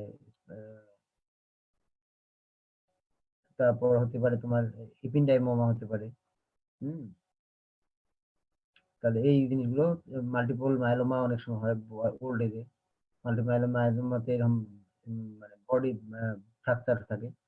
ঠিক আছে। তাহলে টিউমার হতে পারে, পটস ডিজিজ হতে পারে। ঠিক আছে, এইগুলো আমাদের ডিফারেন্সিয়াল আর কি। তারপরে তোমার এই ধরনের যে ট্রমা হতে পারে, ট্রমাটাও মাথায় রাখতে হবে। ট্রমা হলে কিন্তু সাডেন হয়, সাডেন অনসেট, 20 ডেজ হবে না। ঠিক আছে। ট্রমা গুলো সাধারণত সাডেন হয়, সাডেন নিউজ। তাহলে স্পেসিফিক প্যারাপ্লেজিয়া, হ্যাঁ, তাহলে স্পেসিফিক প্যারাপ্লেজিয়ার আমরা ডিফারেন্সিয়াল বলতে পারি। যদি এটা অনেক দিনের ডিউরেশন হতো তাহলে আমাদের আরো কিছু আসতো ডিফারেন্সিয়াল, যেমন আমাদের মোটর নিউরন ডিজিজ আসতো। ঠিক আছে। হেরিডিটারি স্পেসিফিক প্যারাপ্লেজিয়া, এগুলো যদি ক্রনিক হতো, অনেক দিন হতো, যেহেতু 20 ডেজ বলছে, তাহলে এটা মনে হচ্ছে যে আইদার এটা পটস হতে পারে অথবা তোমার কোনো টিউমার হতে পারে। সেটা primary tumour in the meninges হতে পারে অফ স্পাইন, মেনিনজিওমা, অথবা তোমার আমাদের যে নার্ভ থেকে আসে, নার্ভ সোয়ান সিল আছে, সোয়ানোমা হতে পারে। হ্যাঁ, অথবা ইপিন্ডাইমোমা হতে পারে কিন্তু স্পাইনাল কর্ডে। ঠিক আছে। হ্যাঁ, ইন্টারমেডুলারি রিলেশন কিন্তু ইপিন্ডাইমোমা হতে পারে। হ্যাঁ, তাহলে এই টিউমার গুলো এগুলো মাথায় রাখতে হবে। তাহলে আমি এইভাবে ডিফারেন্সিয়াল বললে আমাদের বলবো যে পটস ডিজিজ হতে পারে, তারপরে তোমার প্রাইমারি স্পাইনাল কর্ড টিউমার, এর মধ্যে আসবে মেনিনজিওমা, এপিন্ডাইমোমা, সোয়ানোমা। ঠিক আছে। তারপরে তোমার আরেকটা সেকেন্ডারি হতে পারে। ঠিক আছে। সেকেন্ডারি সাধারণত এত কম বয়সে সেকেন্ডারি পরে বলতে হবে, বুড়া মানুষ হলে সেকেন্ডারিটা আমরা আগে বলবো। ঠিক আছে। এই যে এইভাবে বলতে হবে। আর যদি সাডেন অনসেট হতো তাহলে আমরা ট্রান্সভার্স মাইলাইটিস থেকে আনতাম, ট্রান্সভার্স মাইলাইটিস। ঠিক আছে। ট্রমা আসতো সাডেন হলে। গুলেনবারি সিনড্রোম এটা কিন্তু আসবে না। কেন গুলেনবারি? কারণ এটা আপার মোটর নিউরন সাইনাস, আর গুলেনবারি রিলেশন হচ্ছে পেরিফেরাল নিউরোপ্যাথি, এটা লোয়ার মোটর নিউরন রিলেশন। ঠিক আছে। এখানে এক্সামিনেশন ফাইন্ডিং আপার মোটর নিউরন রিলেশন। ঠিক আছে। Right down the relevant important investigation. তাহলে এই পেশেন্টের ইনভেস্টিগেশন, একটা ইনভেস্টিগেশন করলে এমআরআই অফ ডরসাল স্পাইন করতে হবে, এমআরআই অফ ডরসাল স্পাইন। ঠিক আছে। এটাই আমাদের পরবর্তীতে গাইড করবে যে আমরা নেক্সট আর কি কি ইয়ে করবো। যদি আমরা ওখানে পটস পাই, পটস ডিজিজ, আমরা একটা সিবিসি করবো, আমরা একটা চেস্ট এক্সরে করবো। ঠিক আছে। আমরা একটা এমটি করবো। ঠিক আছে। এটা এগুলো করবো। ঠিক আছে। আর আমরা যদি ওখানে দেখি যে টিউমার আছে, তাহলে টিউমার আমরা একটা সিটি গাইডে ডেফিনেসি করতে পারি। ঠিক আছে, সার্জারি করার আগে, যে তার টিউমারের ক্যারেক্টারটা কি ধরনের টিউমার, এটা কি প্রাইমারি টিউমার না সেকেন্ডারি। ঠিক আছে। হুম।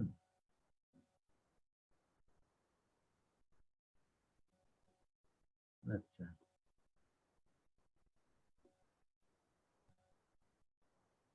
60 years male person presented with slow movement, hypertonia, rigidity, hypertonia, rigidity, loss of postural reflex. আচ্ছা। আচ্ছা, বলছে একটা 60 years old person presented with slow movement। হ্যাঁ, স্লো মুভমেন্ট মানে ব্র্যাডিকানেসিয়া। ঠিক আছে। হাইপারটোনিয়া, হাইপারটোনিয়া মানে টোন বাড়ছে আর কি, এক্সামিনেশন করে রিজিডিটি আছে। And loss of postural reflex, postural reflex loss হয়ে গেছে, মানে পোস্টার ইমব্যালেন্স। ঠিক আছে। কি ডায়াগনোসিস? 60 বছরের পেশেন্টের যদি এরকম আসে, পেশেন্ট খুব আস্তে আস্তে হাঁটে। এখানে আরেকটা পয়েন্ট দিলে ভালো হতো, যে tremor on rest, tremor on rest. ঠিক আছে। তাহলে আমাদের, তোমরা আরো যারা third year, fourth year, fifth ইয়ারের স্টুডেন্ট আছে, তারা খুব ক্লিয়ারলি বুঝতে পারতো যে this is a case of Parkinson disease, তাই না? Parkinson disease of old age, ঠিক আছে, যেখানে তোমার পেশেন্ট ব্রাডিকাইনেসিয়া ডেভেলপ করে, হ্যাঁ, স্লো মুভমেন্ট হয়, খুব স্লো হয়ে যায়, হ্যাঁ, ঠিক আছে, শর্ট সাপলিং গেট, খুব আস্তে আস্তে পা ফেলে, হ্যাঁ, ঠিক আছে। হাইপারটোন আমরা দেখলে টোন পাই, left pipe rigidity in the wrist, sorry, elbow joint and knee জয়েন্টে left pipe and cock wheel rigidity in the wrist জয়েন্টে আমরা পাবো কক হুইল রিজিডিটি, এন্ড তোমার রিজিডিটি পাবো লেফট পাইপ রিজিডিটি পাবো in the elbow joint and তোমার knee জয়েন্টে দেখলে, হ্যাঁ, এন্ড পস্টুরাল ইনস্টেবিলিটি, ঠিক আছে। তাহলে what is your probable diagnosis? Probable diagnosis হচ্ছে পার্কিনসন ডিজিজ। পার্কিনসন ডিজিজ হচ্ছে প্রাইমারি পার্কিনসনিজম, হ্যাঁ, আর একটা হচ্ছে সেকেন্ডারি পার্কিনসনিজম। দুই রকমের, প্রাইমারি পার্কিনসনিজম যেটাকে আমরা বলি পার্কিনসন ডিজিজ, আর সেকেন্ডারি পার্কিনসনিজম যেগুলো Parkinson disease parkinsonism due to other cause.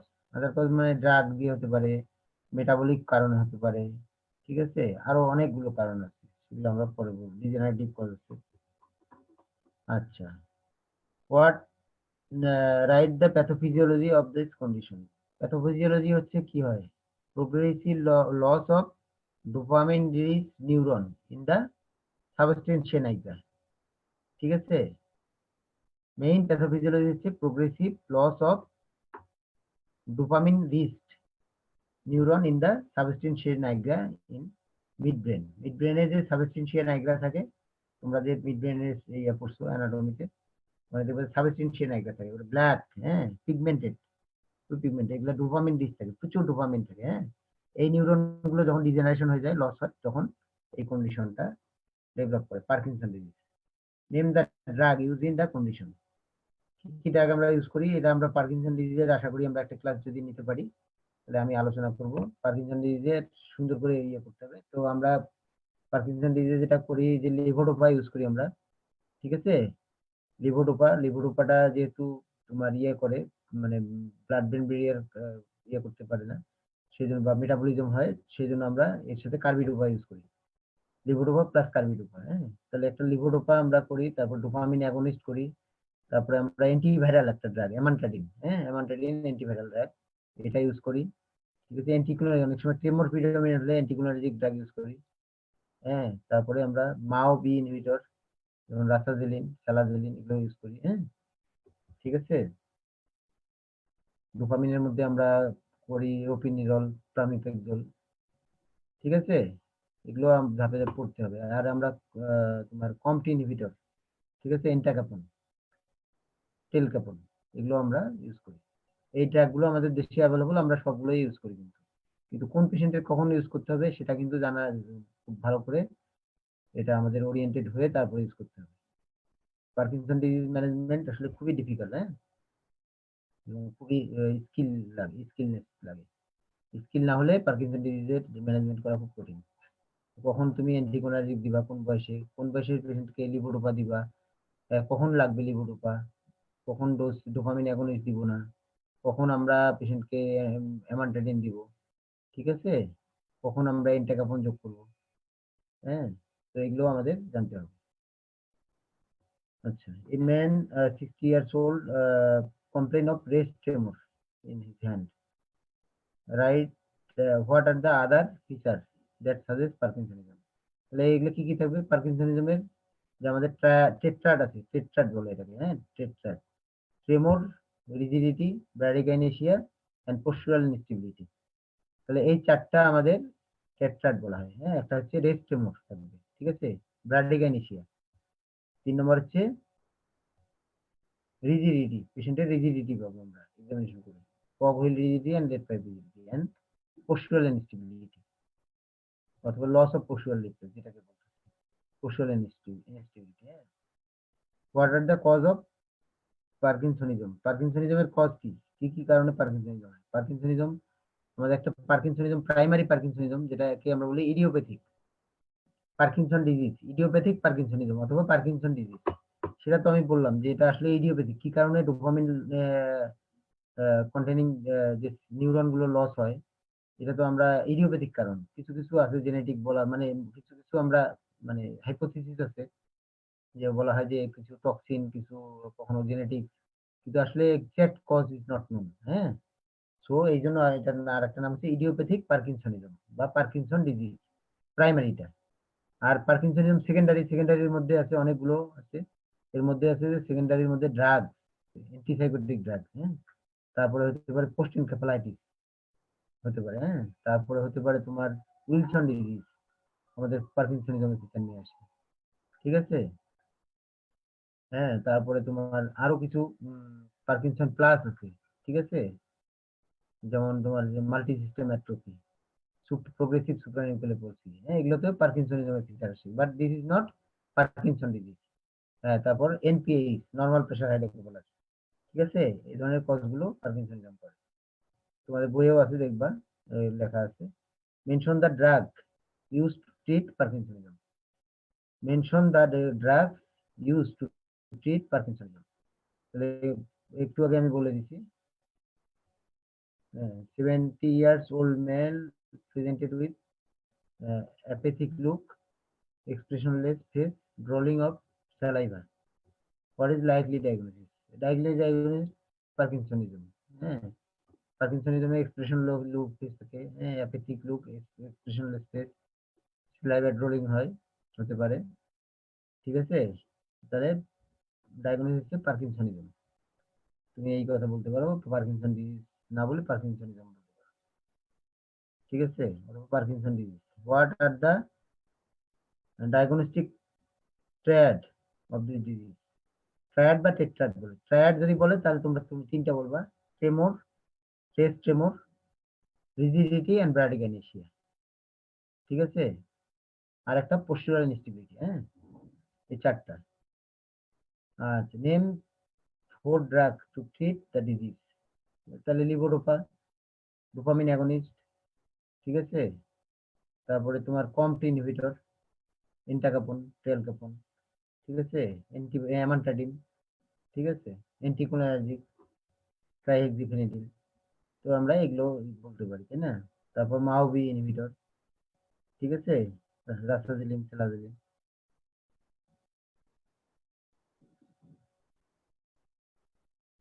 Seventy years old male presented with apathic look, expressionless face, drooling of saliva. What is likely diagnosis?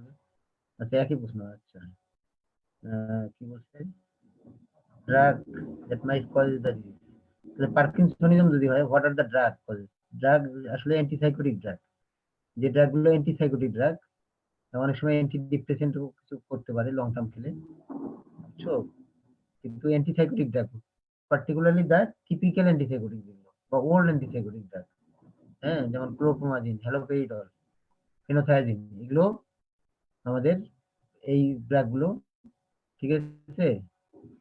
প্রোপেনথিকজল, হ্যাঁ, এই ওষুধগুলো কিন্তু আমাদের পার্কিনসনিজম করে, ড্রাগ ইনডিউস পার্কিনসনিজম। তাহলে drug induce parkinsonism হয় due to antipsychotic drug. দীর্ঘদিন যারা অ্যান্টিসাইকোটিক ড্রাগ খায় তাদের কিন্তু পার্কিনসনিজম ডেভেলপ করে। A 70 years old male presented with apathic look, expressionless face, drooling of saliva. একই প্রশ্ন। হুম,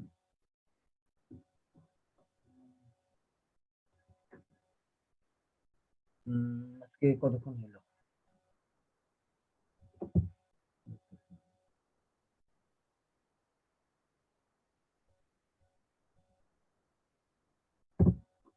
আচ্ছা, আমরা দেখি এই পাতাটা শেষ করে দেখি তারপরে। হ্যাঁ,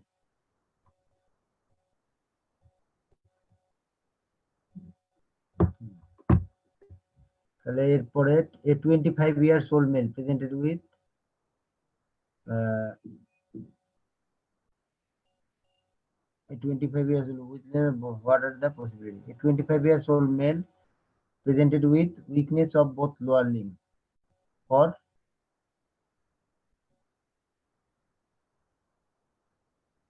some days, আর কি, যাই হোক, what are the possibilities? হ্যাঁ, কি কি হতে পারে, তাই না? একটা হতে পারে যে weakness of both lower limb মানে প্যারাপ্লেজিয়া। প্যারাপ্লেজিয়া হতে পারে স্পেস্টিক প্লাস প্যারাপ্লেজিয়া হতে ফ্ল্যাসিড। স্পেস্টিক হলে due to spinal cord involvement হতে পারে, তাই না? আর একটা কিন্তু আমি প্রথম দিন বলেছিলাম যে কর্টিক্যাল প্যারাপ্লেজিয়া নামে একটা প্যারাপ্লেজিয়া আছে। হ্যাঁ, কর্টিক্যাল প্যারাপ্লেজিয়া যদি আমাদের মিডিয়াল সার্ফেসের প্রিসেন্টাল জাইরাস ইনভলভমেন্ট হয়, ঠিক আছে, বাইল্যাটারালি, তাহলে কিন্তু পেশেন্ট প্যারাপ্লেজিয়া নিয়ে আসতে পারে। হ্যাঁ, যেমন আমাদের ওখানে যে ফক্স মেনিনজাইটিস, ফক্স মেনিনজিস থাকে, ওখান থেকে যদি মেনিনজিওমা হয় তাহলে কিন্তু বাইল্যাটারালি প্যারাসেন্ট্রাল লোবিউলকে কম্প্রেস করে, এবং প্রিসেন্টাল জাইরাস কম্প্রেস হলে মিডিয়াল সার্ফেসে তোমার লোয়ার লিম্ব উইকনেস নিয়ে আসবে। সেক্ষেত্রে হেডেক থাকবে, ভমিটিং থাকবে, কনভালশন থাকতে পারে। হ্যাঁ, কর্টিক্যাল প্যারাপ্লেজিয়া যদিও রেয়ার, কিন্তু জিনিসটা তোমার মাথায় রাখতে হবে। আচ্ছা, হোয়াট আর দ্য পসিবিলিটিস, তাহলে হোয়াট আর দ্য পসিবিলিটিস বলতে যে স্পেসিফিক এর মধ্যে হচ্ছে ট্রান্সভার্স মাইলাইটিস হতে পারে, পটস ডিজিজ হতে পারে, স্পাইনাল কর্ড টিউমার হতে পারে, সেকেন্ডারিজ হতে পারে, ঠিক আছে। আর কতদিন যদি লং ডিউরেশন হয় সেক্ষেত্রে তোমার hereditary specific paraplegia, motor neuron disease, অনেক আরো কন্ডিশন, মানে বিশাল লিস্ট আছে প্যারাপ্লেজিয়ার। সেটা স্পেসিফিকে আছে, ফ্ল্যাসিডো আছে, ফ্ল্যাসিডো হতে পারে। তো হোয়াট আর দ্য পসিবিলিটিস, তাহলে পসিবিলিটিস বললাম এগুলো। How will you evaluate, evaluate আগে আমরা হিস্ট্রি নিব, তার স্পিংটার ইনভলভমেন্ট আছে কিনা, তারপরে এক্সামিনেশন করব, এক্সামিনেশন করে দেখবো যে তার আপার motor neuron lesson, lower motor neuron lesson, specific না ফ্ল্যাসিড, তাহলে সেই অনুযায়ী আমরা ইভ্যালুয়েট করব এবং সেই অনুযায়ী আমরা ইনভেস্টিগেট করব। আচ্ছা, এর old man presented with acute paraplegia, acute paraplegia with upper motor neuron site, acute paraplegia with upper motor neuron। আচ্ছা, write down the important cause, তাহলে acute paraplegia with upper motor neuron, যে একটু আগে বলেছি যে তাহলে একটা ট্রমা হতে পারে, খুবই ইম্পর্টেন্ট। 1 নম্বরে বলবো ট্রমা, 2 নম্বরে হতে পারে পটস ডিজিজ হতে পারে বা স্পাইন টিউবারকুলোসিস, 3 নম্বরে হতে পারে মেটাস্টেসিস হতে পারে। সাধারণত যে টিউমার গুলো কিন্তু, প্রাইমারি টিউমার গুলো কিন্তু গ্র্যাজুয়ালি হয়, একুট হয় না। হ্যাঁ, তবুও কিছু কিছু ক্ষেত্রে টিউমারের মধ্যে ব্লিডিং হয়, অথবা হঠাৎ করে এরকম একুট হতে পারে, কিন্তু হয়। হ্যাঁ, তো এটাও মাথায় রাখতে হবে। ট্রান্সভার্স মাইলাইটিস বললাম, এটা হতে পারে। তারপরে তোমার হতে পারে যে ওল্ড এজে যদি হয়, স্পাইনাল কর্ড ইনফেকশন হয়, এন্টেরিয়র স্পাইনাল আর্টারি সিনড্রোম নামে একটা কন্ডিশন আছে, সেই ক্ষেত্রে কিন্তু এন্টেরিয়র স্পাইনাল আর্টারি যদি অক্লুশন হয়, তাহলে হঠাৎ করে আপার মোটর নিউরন সাইন দিয়ে প্যারাপ্লেজিয়া হয়। Right down the important causes, তাহলে ওইগুলোই বলবো আমরা। একটা হতে পারে কম্প্রেসিভ, নন কম্প্রেসিভ। কম্প্রেসিভের মধ্যে ট্রমা, টিউবারকুলোসিস, টিউমার। নন কম্প্রেসিভের মধ্যে ট্রান্সভার্স মাইলাইটিস। ঠিক আছে, and vascular anterior spinal artery occlusion. Write down the 3 relevant important investigation for diagnosis finding, তাহলে রাইট ডাউন দ্য একটা 1 নম্বর আমরা এই ধরনের পেশেন্ট হলে সবার আগে হলো এমআরআই অফ ডরসাল স্পাইন, সবার আগে এটা করতে হবে, নাম্বার 1। তাহলে আমরা কি কারণ বুঝতে পারবো, এবং সাবসিকুয়েন্টলি আমরা 2 নম্বর যে ইনভেস্টিগেশন গুলো সিএসএফ স্টাডি করবো আমরা, সিএসএফ স্টাডি। এই দুইটা ইনভেস্টিগেশন মাস্ট করতে হবে। এখানে অবশ্য 3টা ইনভেস্টিগেশন করতে বলছে, 3টা ইনভেস্টিগেশন। এখন এইটা 3 নম্বরটা ডিপেন্ড করবে যে তুমি প্রথম 2টা কি পাইলা, মানে এমআরআই কি পাইলা, যার উপর ডিপেন্ড করবে যে তুমি কি। যদি দেখি যে আমরা যে তার একটা পড়ছি, তাহলে একটা সিবিসি টেস্ট করব। Outline the management of paraplegia, মানে জেনারেল ম্যানেজমেন্ট অফ প্যারাপ্লেজিয়া, ঠিক আছে। জেনারেল ম্যানেজমেন্ট, স্পেসিফিক ম্যানেজমেন্ট হচ্ছে ট্রিটমেন্ট অফ স্পেসিফিক কজ। যেমন একটা টিউমার হলো প্রাইমারি স্পাইনাল কর্ড টিউমার, যেমন মেনিনজিওমা, তাহলে সার্জারি। জেনারেল ট্রিটমেন্ট মানে যে পেশেন্টের কেয়ার অফ ব্লাডার, যদি পেশাব আটকা যায় তাহলে ক্যাথেটারাইজেশন করে দিতে হবে। স্পেসিফিকের জন্য আমাদের মাসল রিল্যাক্সেশন দিতে হবে, বেক্লোপেন, ঠিক আছে। ফিজিওথেরাপি, ঠিক আছে। তারপরে তোমার কোনো যদি প্রেশার আলসার হয় তাহলে সেটাকে ম্যানেজ করতে হবে, ঠিক আছে। ডিপ ভেইন থ্রম্বোসিস যাতে না হয় তার জন্য আমরা প্রোফাইলেকটিক অ্যান্টিকোয়াগুলেন্ট দিতে পারি, ঠিক আছে, লো মলিকুলার হেপারিন, এবং রেগুলার ফিজিওথেরাপি। এই হচ্ছে আমাদের এটার cancer. 40 years old male presented with weakness of both lower limbs for 6 months. What clinical information you will search for etiology?